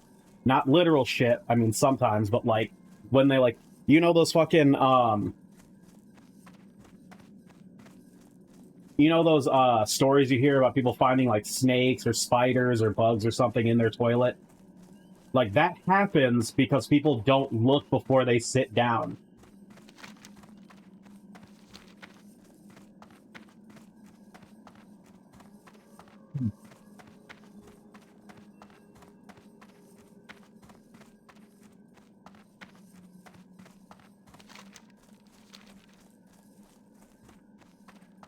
I am passionate about it because I'm a real stickler about personal responsibility. I hate when people make their experiences, like their negative experiences, somebody else's fault. And this is something that's just been chasing me since I was a kid. Because I did have that encounter once, like where I forgot to put the seat down and I got yelled at by my mom, and I'm just like, so wait, you can't look before you sit? And she's like, I shouldn't have to. I'm like, yeah, you should. You should always look before you sit down. The most dangerous thing you can do in your life is not pay attention. Like, lack of awareness is what gets people killed. I know I'm on about toilets specifically right now, but just like in general, not paying attention gets so many people killed. You should always pay attention to everything all the time, forever. Ishnu Allah, Del Nadris, Goddess watch over you.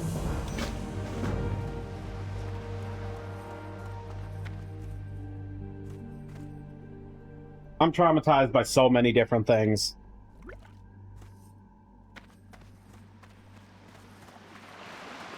I always make sure my doors are locked and chained, because when I was a kid, I had a dream about being kidnapped and literally dragged out of my house. Like, you know those scenes in movies where someone's being, like, dragged and, like, they're literally clawing at the ground? That's what the dream was. It was so vivid and intense that I remember it to this day.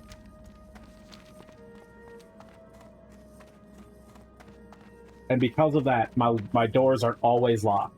Always.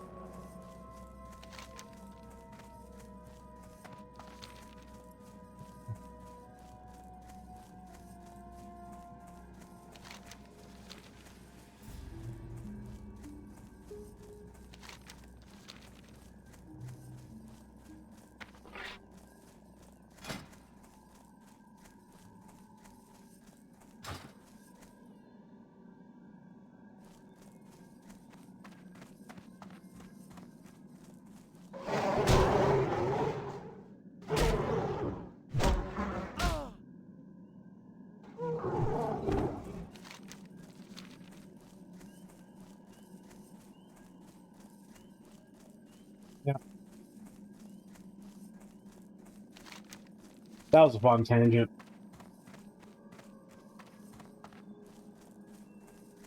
Yep. Yeah, something happens one time and you become extremely paranoid about it.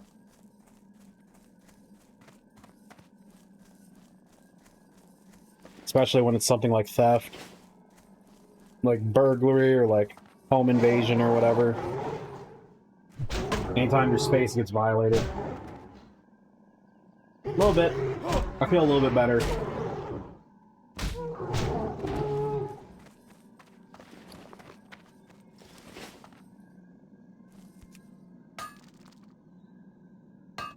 Yep.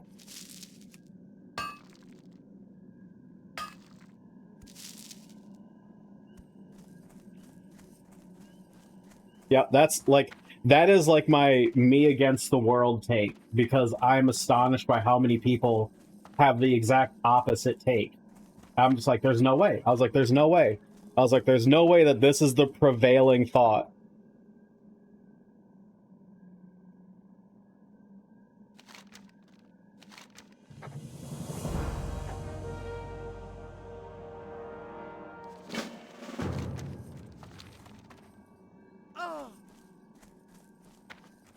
And just, yeah, when I see that it is the prevailing thought, I'm like, there's no, I'm just like, no.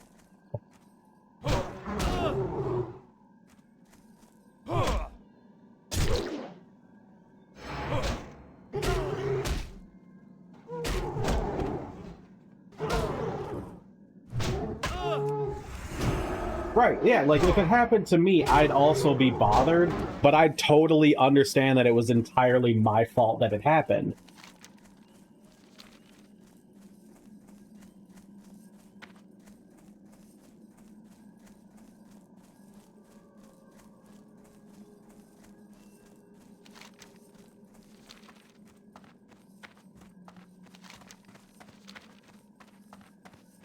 Yeah, I guess I just feel people have turned, like you said, courtesy into a requirement, and that's why I feel irritated about it. Because it's like, don't make my polite behavior seem like some type of standard that everyone needs to be doing. You should be responsible enough for yourself to make sure that you're not in whatever precarious situation or whatever.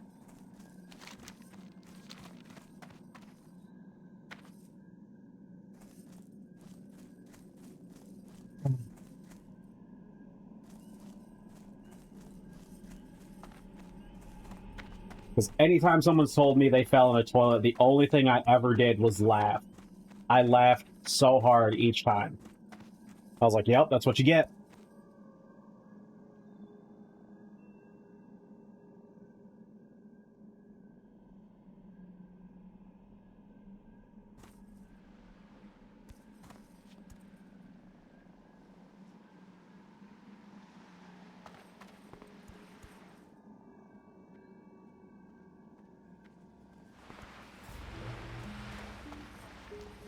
Hello. Farewell. Del Nadras. I mean, I won't lie, I agree that this conversation is slightly bizarre, but the amount of the type of wild conversation I've seen in any of the other, like Twitch chats I've been in and hung out in and just, like, lurked in, has been crazy.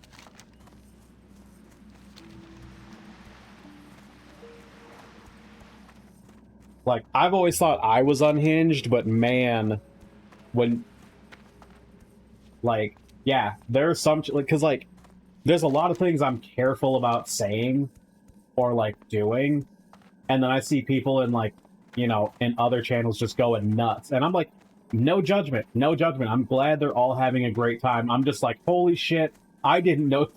kind of like that Donald Glover bit. It's like, I didn't know you could do that. I didn't know you could walk around saying this shit on your fucking Twitch channel.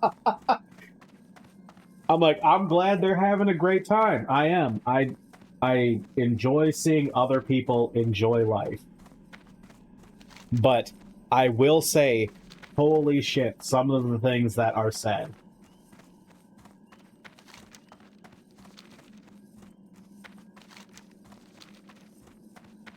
I was like, I forgot how mature a mature stream can get, apparently.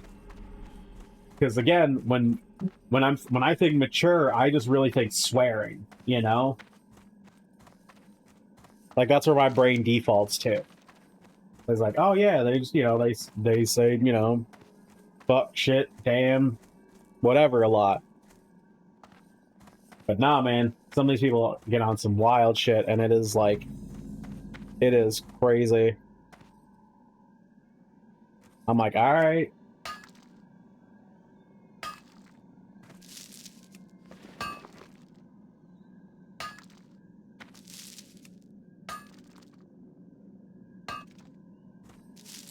Right. Exactly. Like that's also why I'm careful what I say here, because it's like, yeah, some things can just come off sideways. So I'm like, I don't want anyone to ever think that I'm like saying some real foul shit, you know?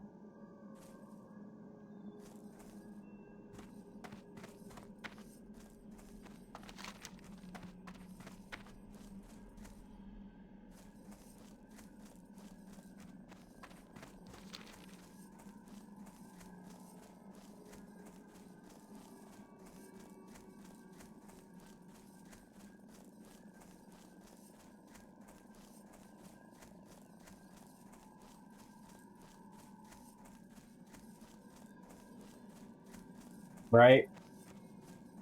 Yeah, you got to make that kind of stuff like extra clear.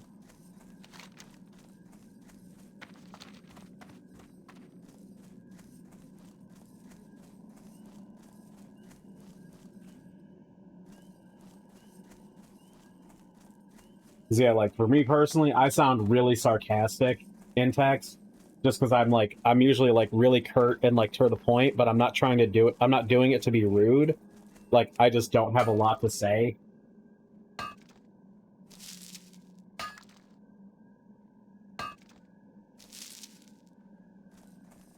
And then I also feel that other times I worry that it comes across that I might be like, I worry that it might seem like I'm being self-centered when I like try to relate to people. Because like I try to like share a related kind of story a lot of the time, and it's like I don't want anyone to ever think that I'm like trying to one-up them. I'm just trying to empathize and be like, hey, I can relate to that feeling because similar story. Right? And it's like I don't ever want anyone to be like, oh, are you just trying to one-up me? It's like, no, I'm trying to relate to you. We're you, both human, same story. That does not surprise me at all that that would be an ADHD thing.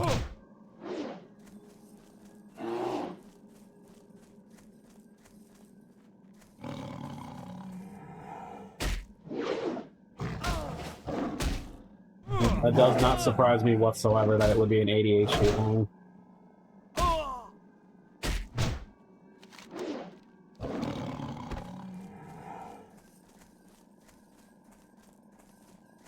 Because I'll say this despite knowing how crazy it'll make me sound. I have entire conversations that have never happened because I need to prepare for every possibility that could come up.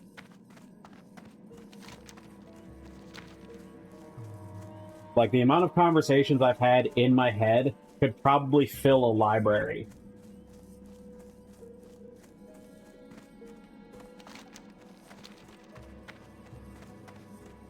Yep.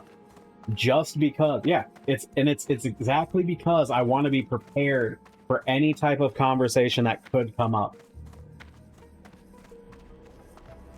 Because it's like I see somebody, like I hear somebody else talking about a story, and I'm like, oh, what would I do in this situation? And I have a whole fucking experience about it. Right, exactly. Because like standing there just like kind of dumbfounded about like, I don't know.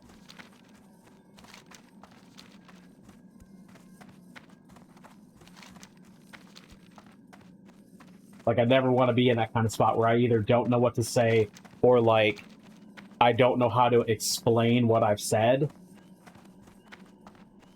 Because like another thing that trips up that I've seen trip up a lot of people is follow-up questions. Like someone will say something, but they're not prepared for the follow-up question.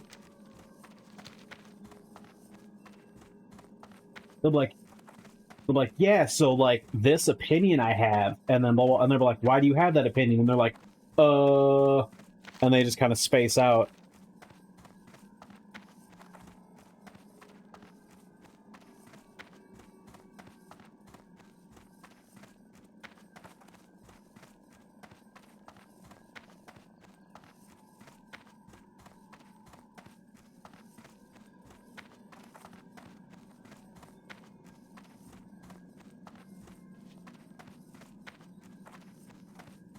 True. That is true. That is where that happens a lot, is when people are just sort of like parroting something that they don't really believe, but they just kind of heard and just like took it.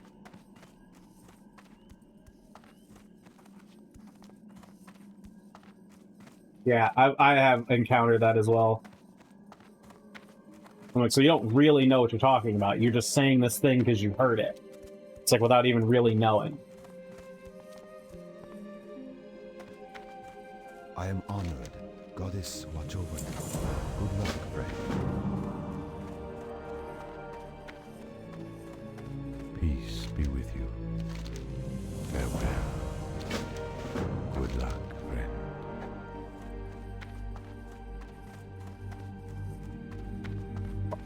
What was that? He said sometimes it takes you a while to come up with what feels like an appropriate response to what someone said. Yeah, I understand that too, because I've had similar experiences, like, where someone says something and then I kind of don't know what to say.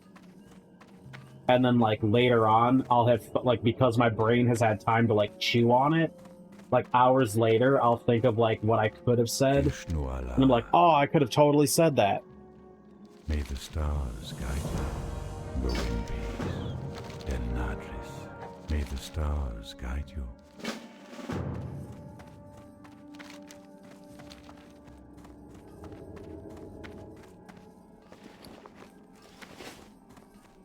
And it's like, I don't know about you, but sometimes I feel kind of silly when that happens. I'll be like, why am I thinking about this thing that happened hours ago? It's like, I need to move on from that conversation.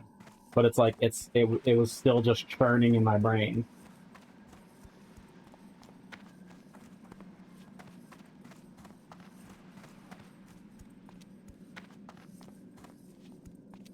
Yep. Yeah, like, anything I don't know how to respond to right away just ends up sort of just getting, like, it just gets sort of, like, gnawed on in my brain somewhere. And then, like, I eventually think of, like, an actual response.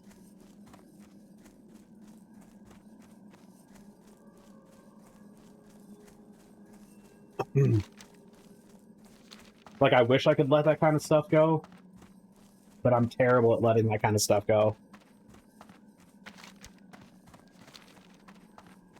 Because, like, like, my brain, how to explain it, it feels like something is incomplete, you know? It feels like, because I didn't have a response, like, the conversation isn't finished in my head, so I have to keep going until I get the response. And then once I formulate the response, I need to somehow, like, say it or get it out. Because then, again, otherwise it won't feel complete.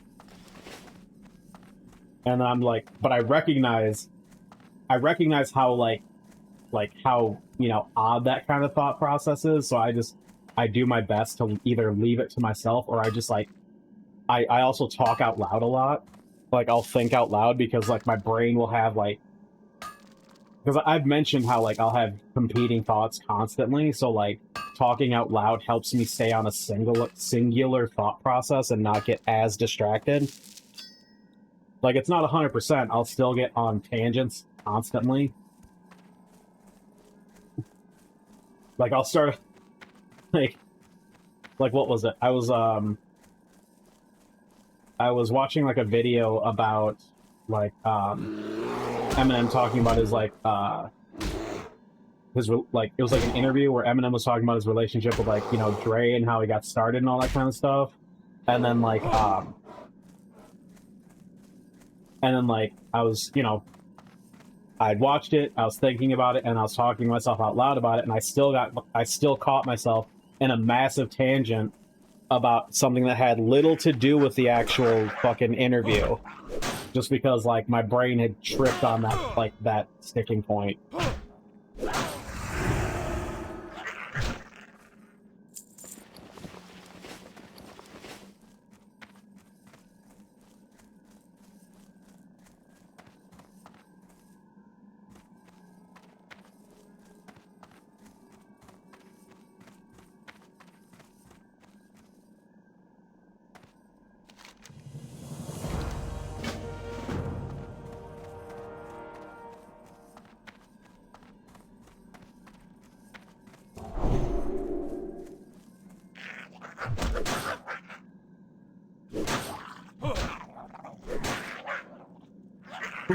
Right?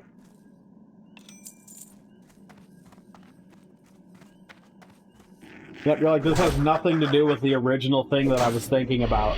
And then you have to, like... It's like taking a wrong exit. Like, and just letting yourself drive for, like, an hour. You're like, shit. Now I have to, like... I have to go all the way back. It's like, how'd I let myself get this far?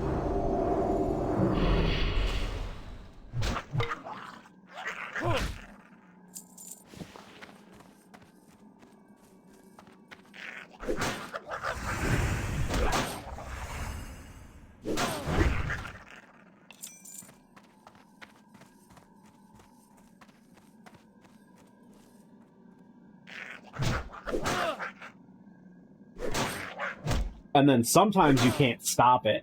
Like, even when you're on the tangent and you consciously know you're on the tangent, you have to keep talking about the tangent because it's not complete. Like, even though you know it has nothing to do with the original thing you were trying to either talk or think about, you can't turn back. Like, you have to keep talking about it until that thought feels complete. Because otherwise, that thought will drive you insane. Even though it had nothing to do with the original point.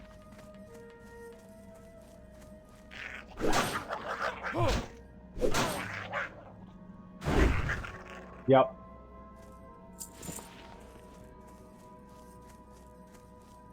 The amount of people, the amount of poor people I've just driven completely insane by going over, like, the same point in a fucking loop.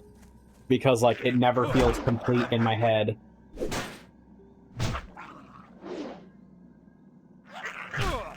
I'm like, listen, I know this is terrible to listen to, but I fucking can't stop. I was like, I cannot move on to something else. I was like, I can't.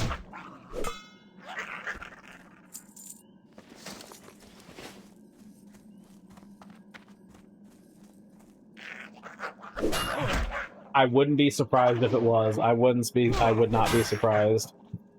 Because I already know I have some compulsive behaviors. Like, I definitely don't have full OCD, because there's a lot of shit I'm fine with, like, letting go. But I do have, like, all these little rituals that, like, I have to do. Otherwise, something doesn't feel right. And that feeling of it being wrong will drive me crazy. Like, I've already mentioned, like, making sure all the doors are locked. Like, that's pretty much compulsive at this point, because I can't go to sleep if I haven't checked that my doors are locked. Even if I know that they are, I still have to, like, before I go to sleep, I have to get up and physically go look at them.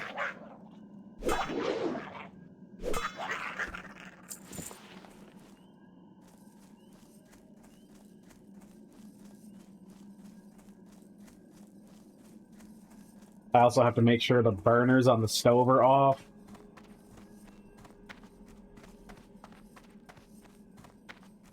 Especially if I'm leaving the house. I have to make sure, like, all the electronics are off, because I'm, like, in my brain somewhere, it's just like, hey, this could just burst into flames while you're not here. Even though the likelihood of that happening is, like, it's not zero, but it's so low that it might as well be. But still in my brain, if it's not zero, that means it's going to happen if I don't check it. It's like, if I don't make sure my computer's off when I leave the house, it's going to explode and burn the house down. It's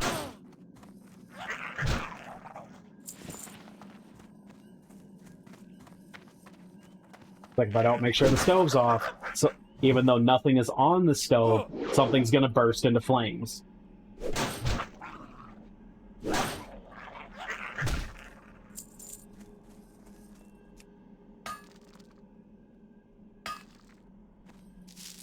Yep. I also have to yep, like when I leave the house, I have to check the door as well.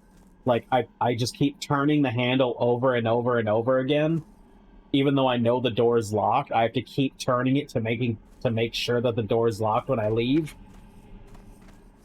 So like I feel bad for like my neighbors and anyone else who observes me. They're just like, what the they're like, is he trying to break in? It's like, no, I'm trying to make sure nobody else can. I'm just sitting here going insane, trying to open a door I know is locked.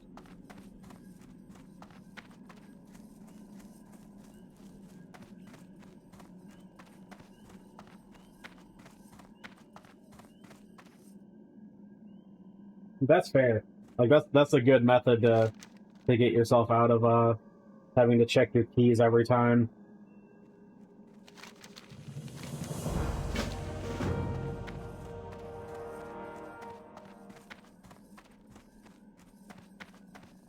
Right? Like, nope, I live here. Here are my keys. Here's me unlocking the door. I'm just making sure the door is locked. Because I'm leaving. And I'm checking over and over and over again because I don't trust that the door is locked. Because for some insane reason, I think that if I walk away, the door will magically be unlocked while I'm not here to lock it.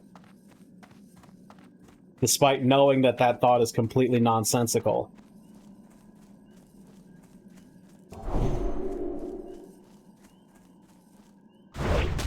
The door will just will itself unlock just to spite me.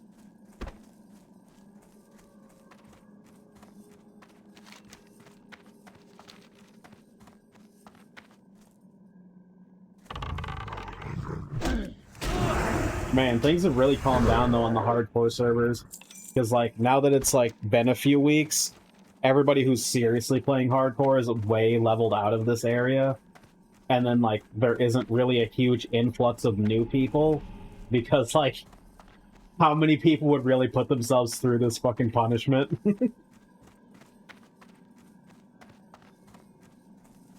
So like, when I was playing during the first week, I was competing with people for all these mobs, and now it's so empty that I can just like, basically do all of it with no interruption.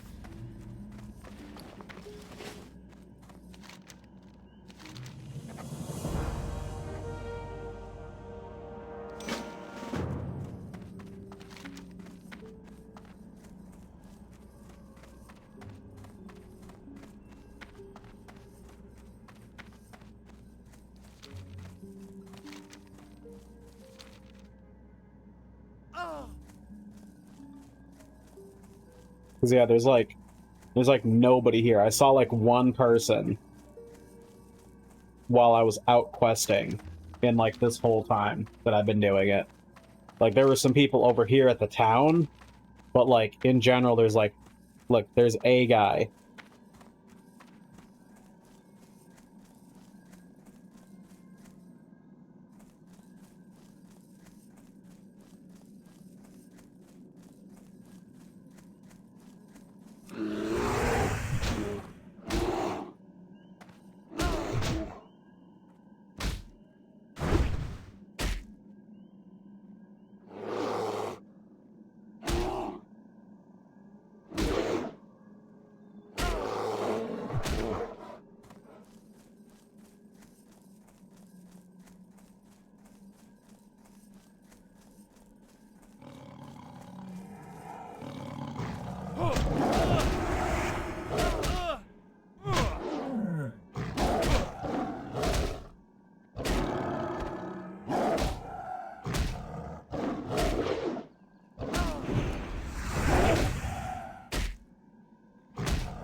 Yeah, I'm looking forward to Monday when we hop back over to Kingdom Hearts.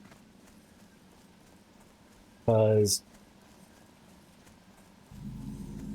unless the drop, like, because the drop rate for the item that I need, the final one or whatever, is like 35%.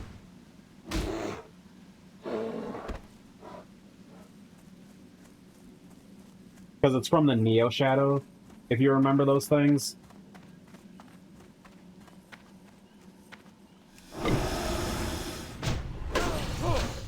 So, like, as long as I get the farming method down, yeah, you only need, like, 4. And the drop rate's 35%.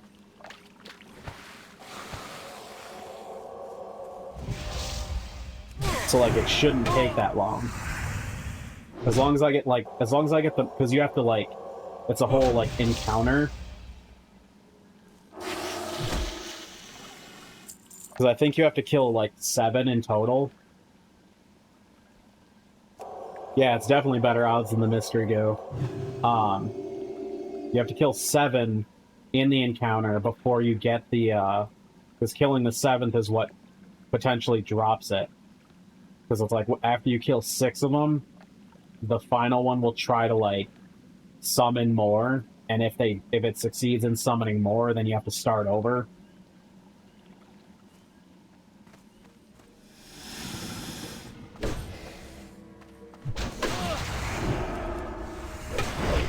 So as long as I can get the get through the encounter smoothly each time, I can't imagine that it would take that long.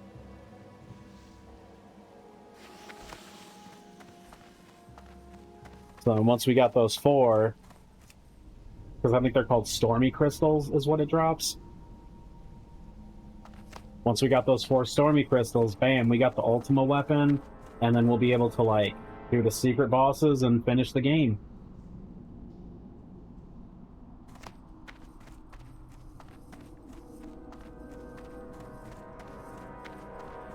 Man, you should see how much health Goofy has at this point. It's fucking hilarious.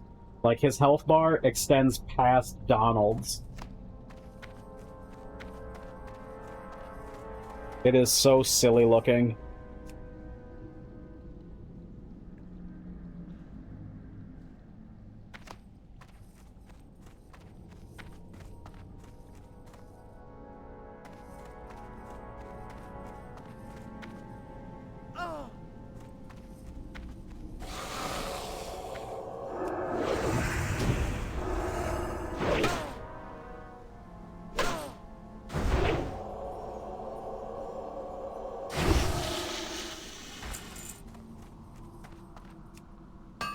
Yeah, like, so yeah, if it was already like that before, like, it's way worse now. It's so much worse now. It's so funny.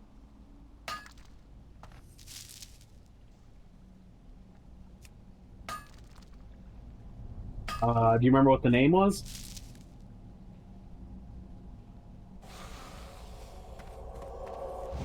Okay. If you end up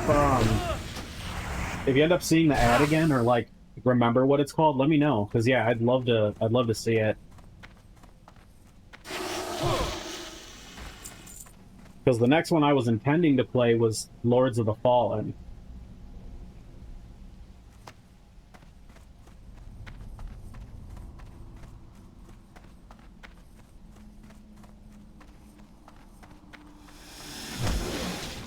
Yeah, no, like, that makes sense, because, like, I remembered, I know I've been talking about what we would do after finishing Kingdom Hearts. Like, I can see that that would pop that idea in your head. Because it's probably the same thing would happen to me. I could see that happening. So I totally get it.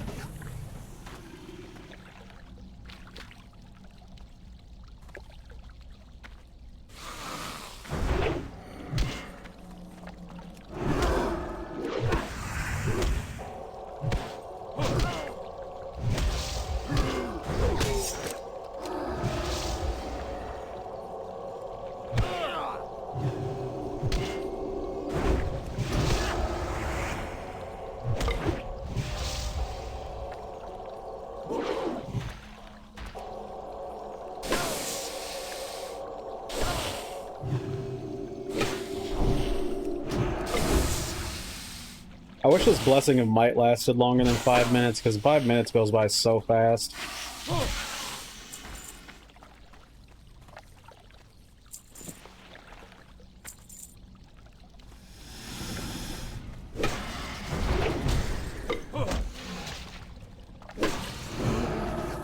At least when I'm playing this game, 5 minutes goes fast.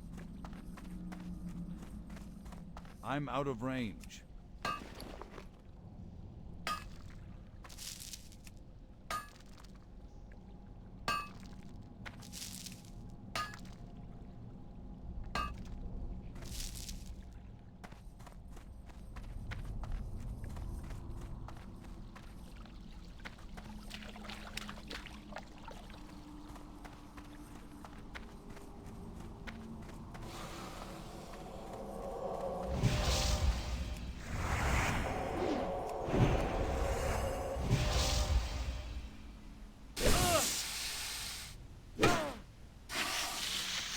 Yeah, I'm sure you'll remember.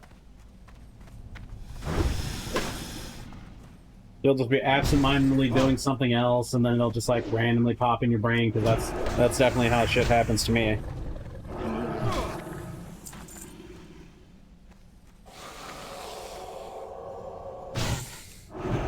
You'll just be like watching a TV show, eating a sandwich, and like that, and you'll just all of a sudden remember, like, that was the name of the game for no reason. I need to Like get doing something that was completely unrelated to anything about the game or the ad.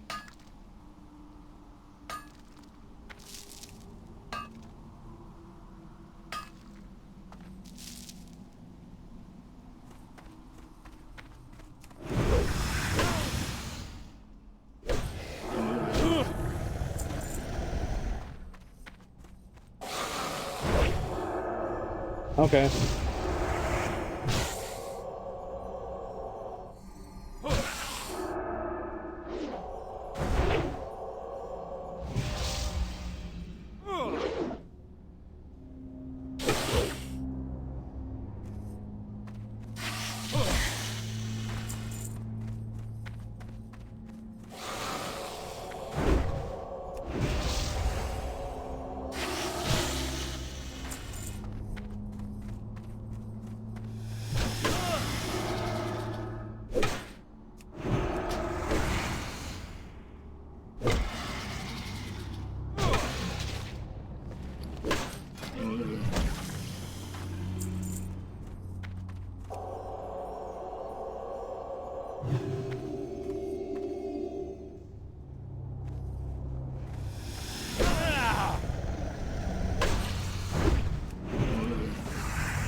Throw it away.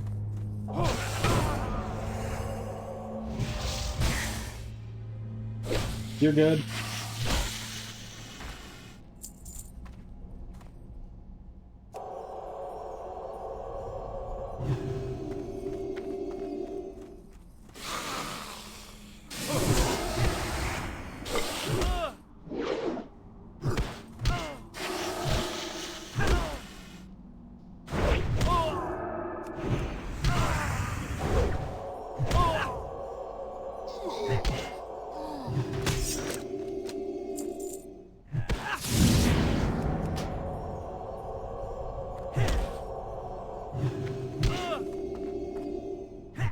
That was close. My health got so low there.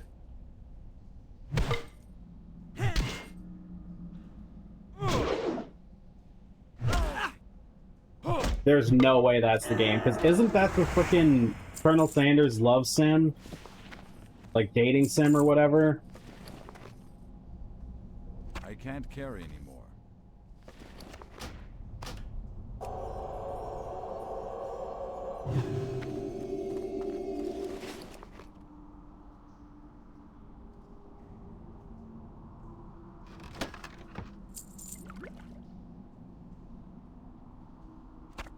Refuse to click on it, that's fair. I probably wouldn't either. It's like, you know what? Like, I think I can leave this one alone.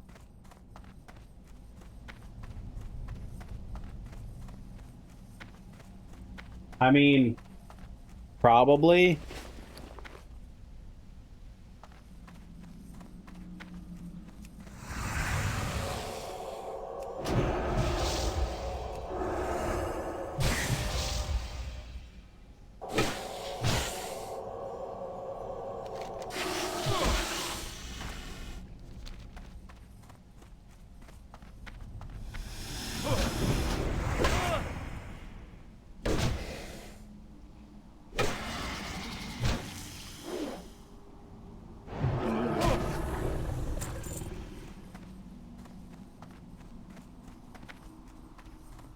I'm gonna see if those Twilight people respawn over here.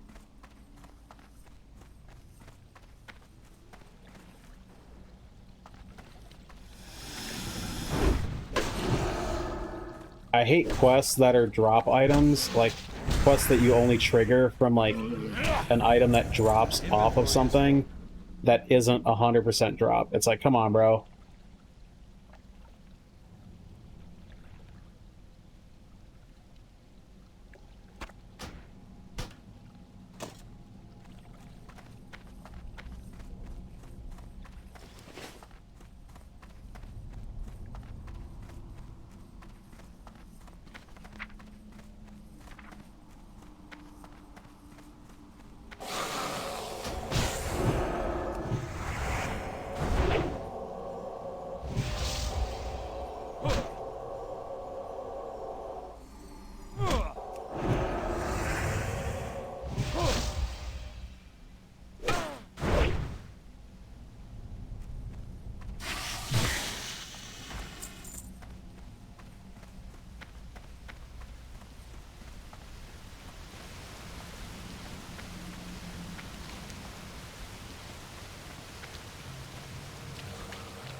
I'm gonna head back to town because I gotta start getting rid of some of this shit.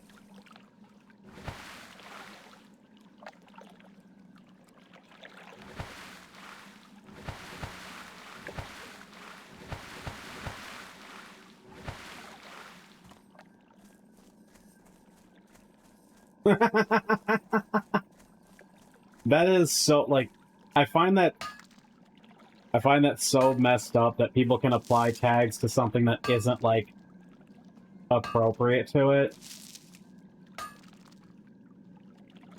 Like, you would think that Steam would be the ones applying it, and so they would, like, curate it or whatever. But no, I think the community can just throw on pretty much whatever tags they feel appropriate. Like, they can't make up tags, but they can attach, like, any existing tags or whatever to it, and it's just kind of like... It's like, why would you leave that to the community?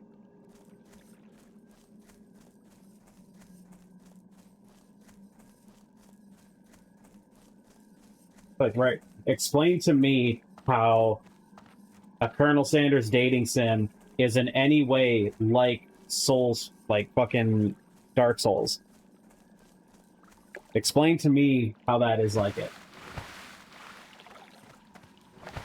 Right? Exactly.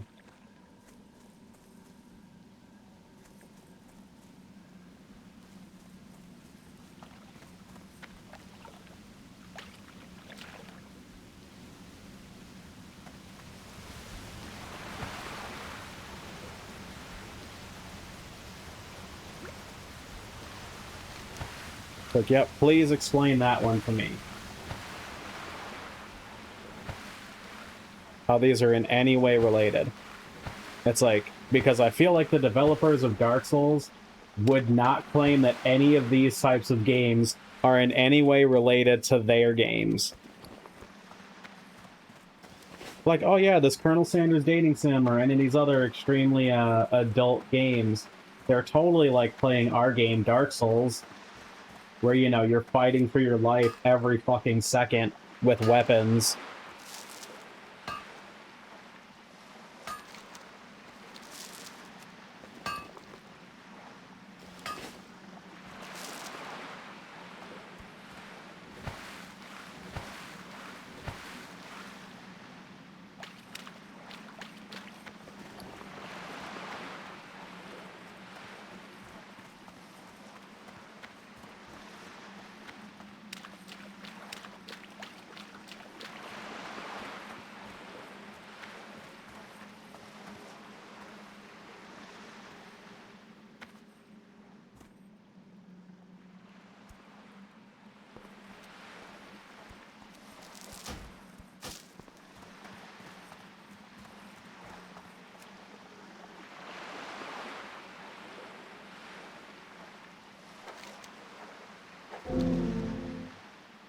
Oh, right.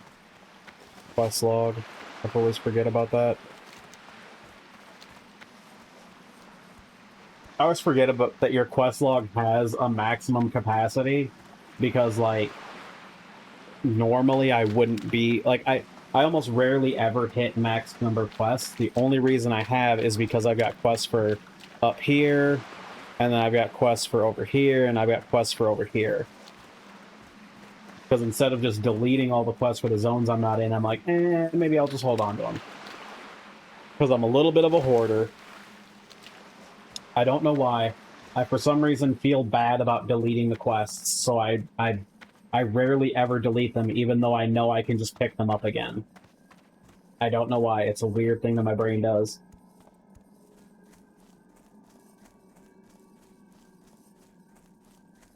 Yeah, so yeah, you get it.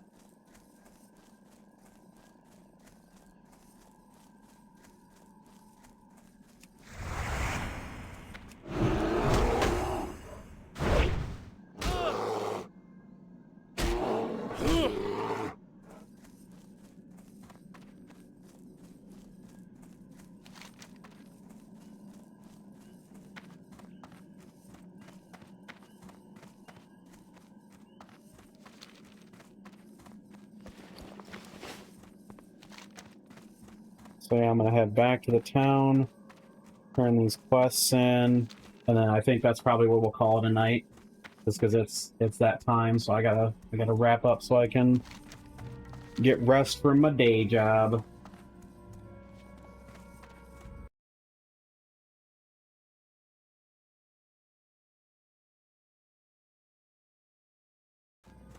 Right? Responsibilities. How is that even possible?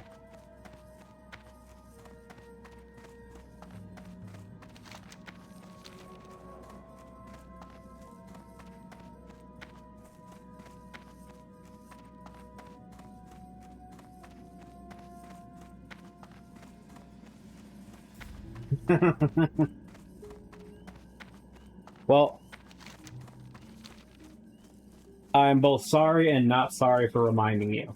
I'm sorry for reminding you because now you know you have a deadline, but I'm not sorry because if you had forgotten and missed it, that would have been bad.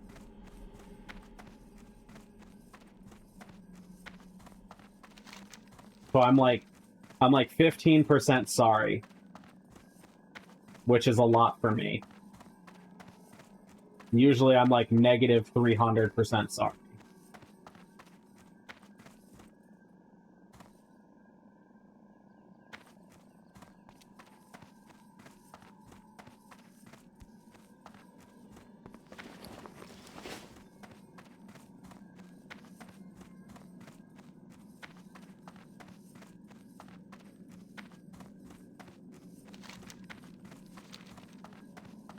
I don't have a target.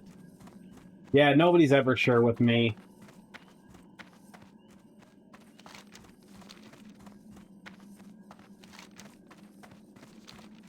Which I both do and don't understand. I'm like, you know what, that's fair, but also,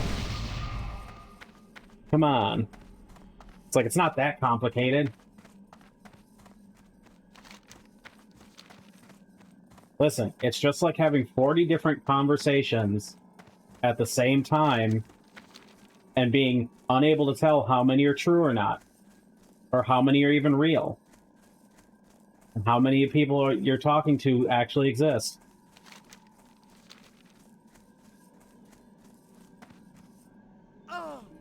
It makes perfect sense as long as you both do and don't think about it.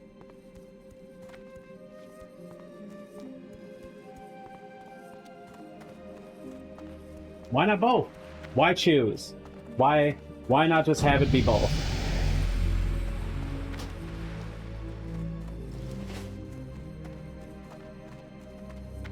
What brings you here? Good luck, friend.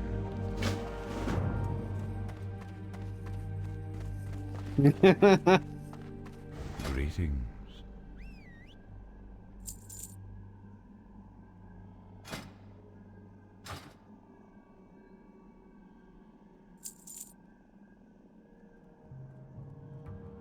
Go in peace. Yeah, we'll just call it Schrodinger's madness.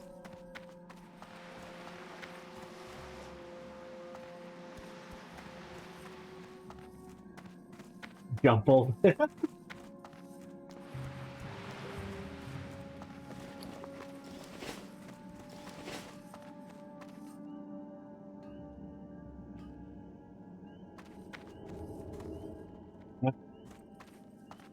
You're every type of crazy until I'm listening. a doctor opens your head. Farewell.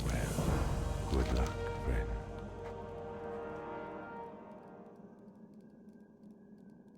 Farewell.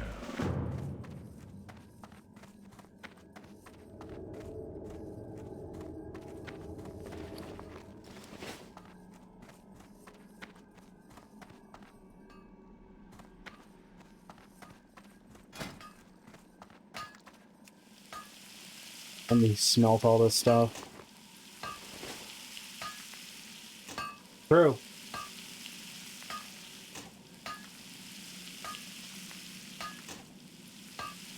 I have about a month until I get to actually find out whether or not I have ADHD or not.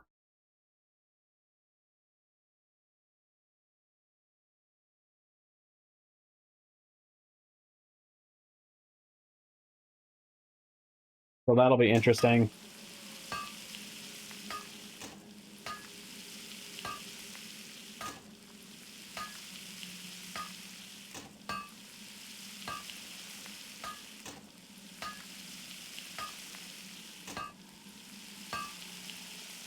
Not yet.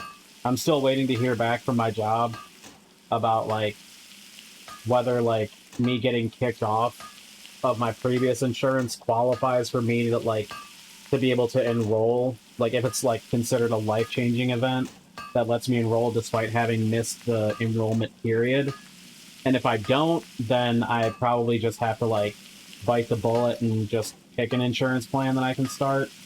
Because, like, the latest, or not the latest, the worst that'll happen is even if I can't get it for this month of December, it should apply for, like, at the start of January, which that's when most of my important appointments are starting, is in January. So, like, even if I have no coverage for this specific month, I can just cancel all the appointments I have for this month and just start running from next month.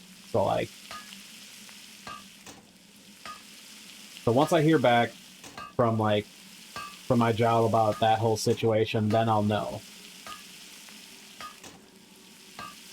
Because if I can sign up with them, then that'll be a relief. If I can't, then I'll just have to,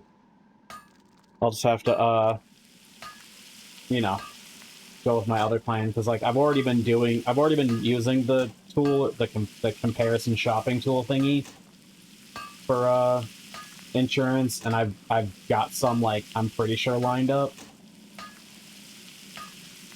Like, I'm not going to enjoy paying the price, but it'll be what it'll be, you know?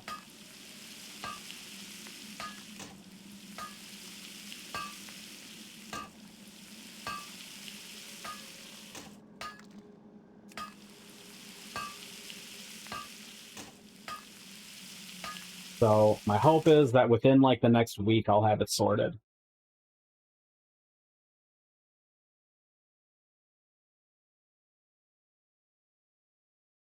Yeah, it is wild how much it jumps. Because, like, what was it? when I first got on my state's insurance, it was like 80 bucks a month, which I wasn't making a lot of the time, so that kind of hurt. And then it went down over time, which was awesome. But yeah, now like the cheapest plans I'm seeing for like what I need are like running at least like 250 to 300 a month. And like those are ones that, again, the deductible can be anywhere from like 1,000 to like some of them are almost 10,000 in the deductible, and it's like, god damn, that is a high ass deductible.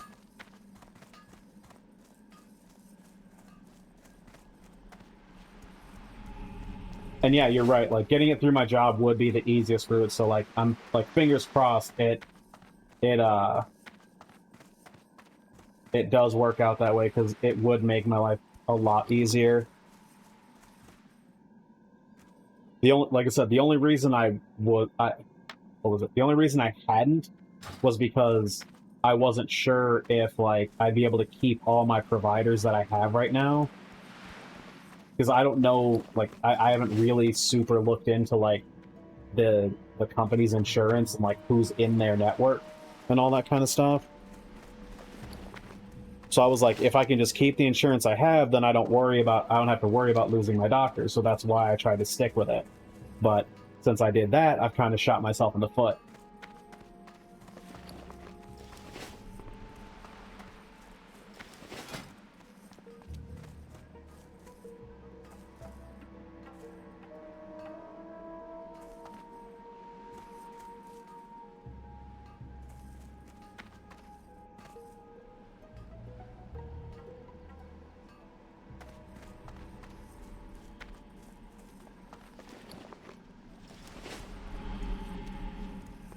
All right. Yep, this is where we will call it for tonight. We got to try a tiny bit of Season of Discovery to see like how the whole glyph, or not glyph, the rune thing that gives you different abilities works. That looks like it'll be neat. I'm not sure how much, if any time, I'll spend on it. I was mostly just curious. I wasn't really like super interested in it. So like unless I see something from it that looks like it'd be really fun to do, I don't think we'll really put time into it. It was mostly just a curiosity. Kind of like scratching an itch. I was really just curious about it. As soon as I saw one thing and was like, okay, this is how it's going to work, I feel satisfied already. Um,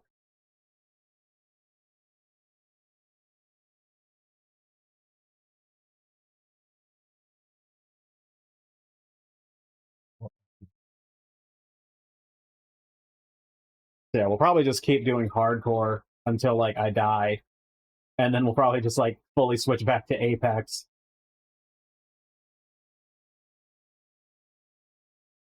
At least until the new WoW expansion comes out on like retail, and then I might play some more casually then. Right? Yeah, totally rage quit. That will for sure be a rage quit moment. Yeah, I will be consumed with fury. Like 100%.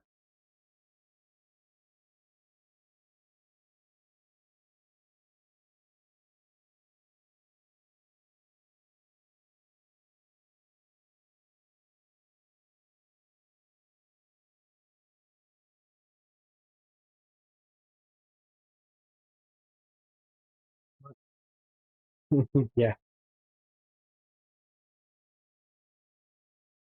Yeah. Well, yeah, that may or may not happen. We'll see. We'll see how close, because I already almost died once tonight when I was fighting those people in that cave.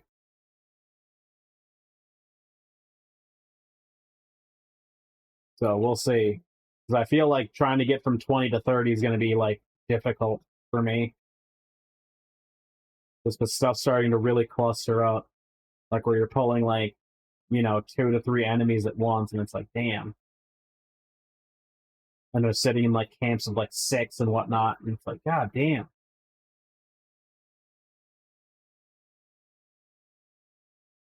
You're blanking? Fair, that happens to me a lot.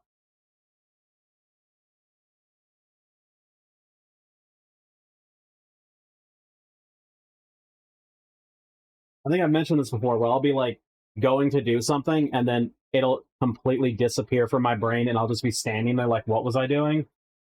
And I'll just be like, and like it'll just be completely gone from my brain.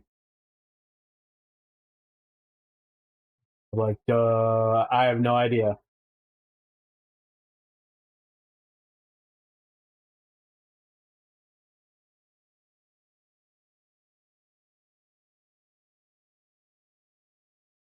And then whenever that happens, I usually just go back to my room and then just chill until I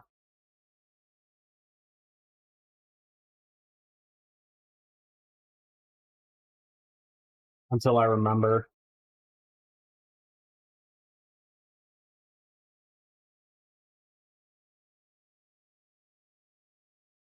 Read something about it once. It was a horror thing. What, like someone forgetting that they were in danger? They're like, I know, what was it? Doctor Who, if you've ever seen that show, there was this alien race that you would forget them every time you weren't looking at them. And that was kind of how they played it off. Like they'd be looking at, like, they'd see it, they'd all be terrified or like, yet, like, communicating with it, arguing, whatever.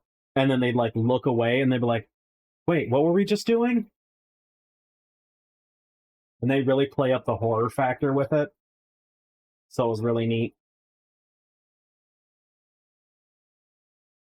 But for me, it's just goofy. Like I'll be going to the kitchen to grab myself a snack, forget that I was going to the kitchen to grab myself a snack, and just be standing in the doorway to the kitchen being like, what was I here for?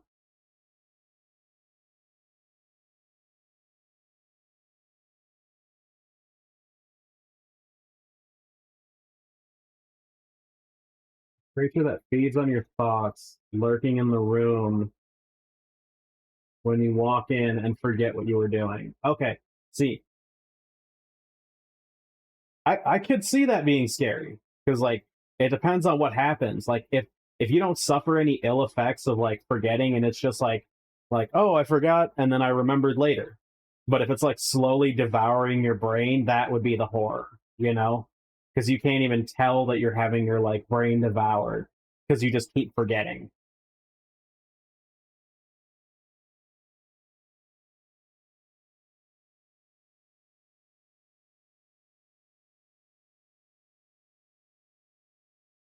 I mean, yeah, it definitely sounds like it has a lot of scare potential, so I can see how that's a horror story. I get it.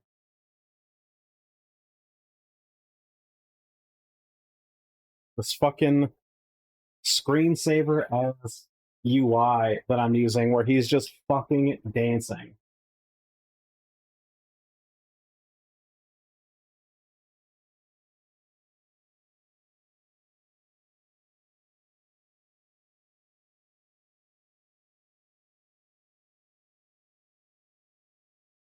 Yeah, this is each race and gender has like a specific dance they get. So like human males have this dance, and then human females have a different dance, and then like night elf males have a dance, and then night elf females have a dance. Like each race and gender within that race has like a dance. Yep, and they're all goofy. I don't like that he's gyrating right next to my fucking head. That bothers me so much.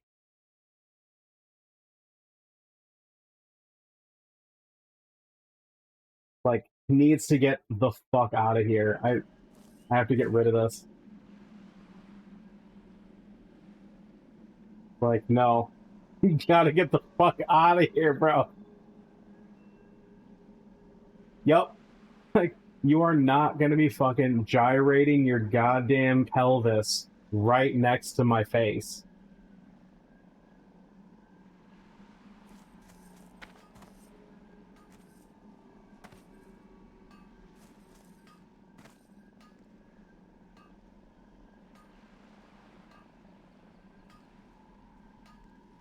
Right? That is a great way to end the evening.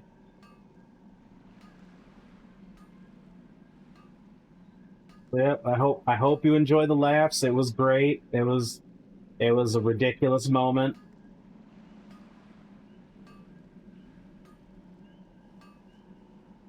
Go for it. If you want to clip it, go for it. Have a blast.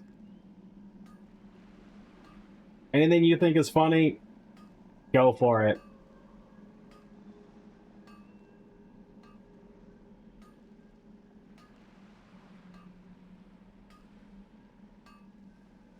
But on that note, I'm going to kick myself off of here. I gotta take my medicine and sleep and all that stuff. So as always, thanks for hanging out with me, Saint. I appreciate it. Have a great rest of your night. Have a great weekend. Take it easy. And then, yep.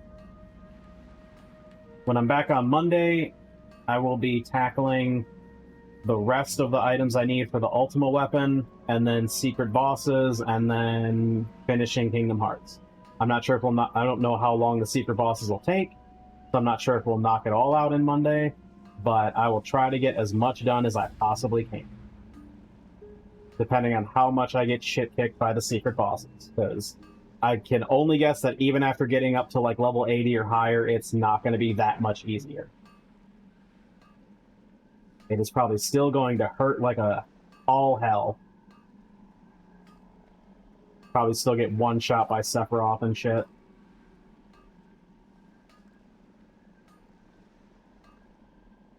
Better me than you? That's fair.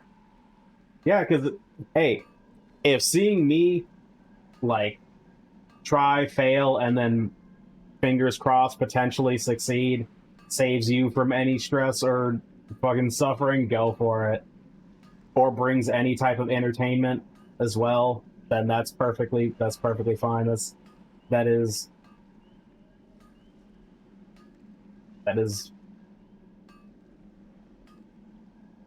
it brings you great joy. Wonderful. I'm glad that my suffering brings you joy.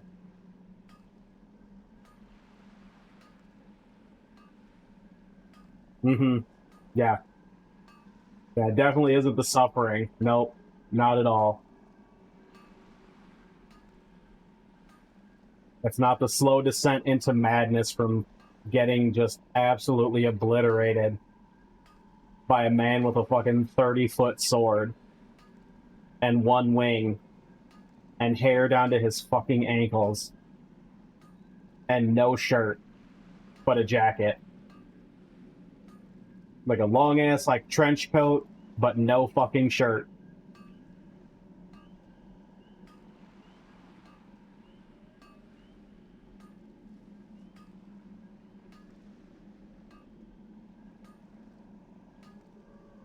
I'm talking about, like, how edgy Sephiroth's outfit is.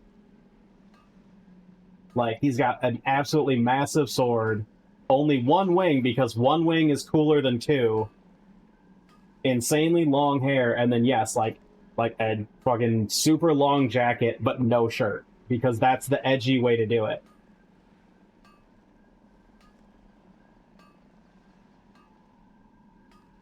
I don't know why it's edgier.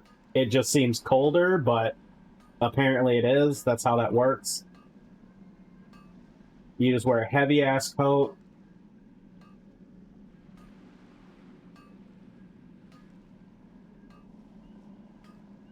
And summon meteors. I mean, if Sephiroth's suffering, he deserves it. He's done war crimes. He's done awful shit. I'm perfectly innocent.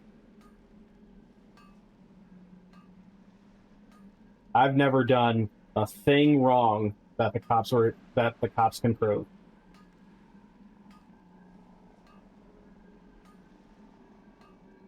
I've never been convicted of any real crimes.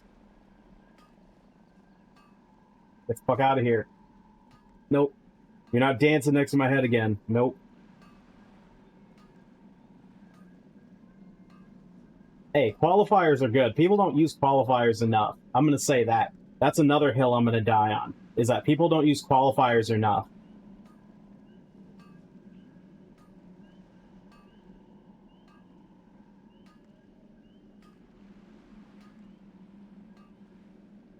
No, he will live right here in the center of my screen as like a tiny human. That's it.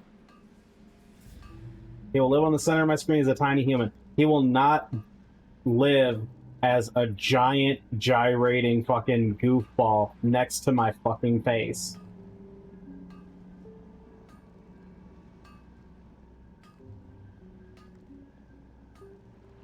Sure, I will gladly be a coward about that, sure.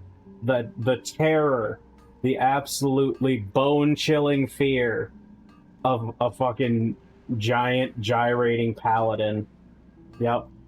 Just shivers. It makes my blood run cold. Yep. Just pure fear.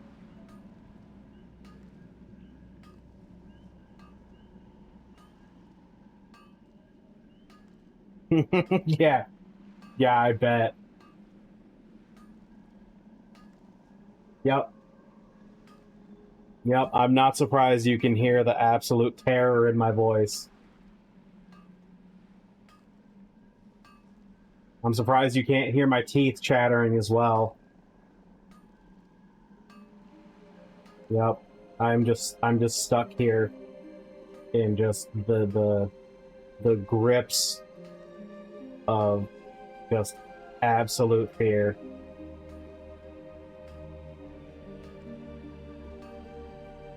But you are probably right that the qualifiers are the only thing that make me not a liar.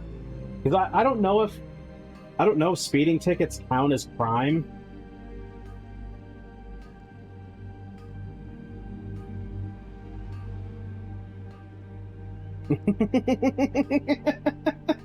Fair enough. Fair enough.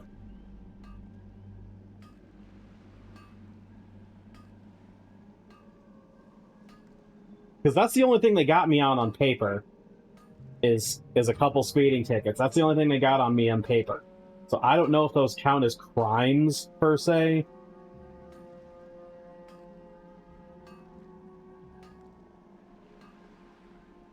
But I guess that's a question for another time. But yes, you are right. It is time to go.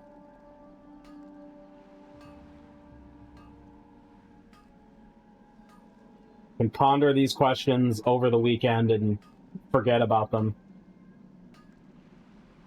Yep.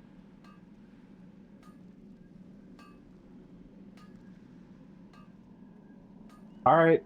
Have fun asking your partner this probably completely random question. Side note, hey, are speeding tickets crimes?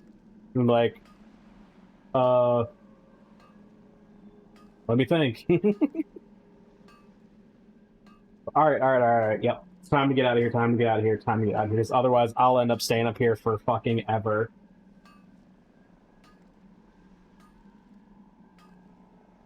Yep. Take 3. Have a good night, Saint. Have a great weekend. Take care. Take it easy. And to everyone else who joins tonight, thank you for taking the time to stop by, hang out, chill. I appreciate it. I hope you all have a great rest of your nights, days, all that wonderful stuff. Hope you all have great weekends. And hopefully I will catch y'all next time. All right. Bye. Bye-bye.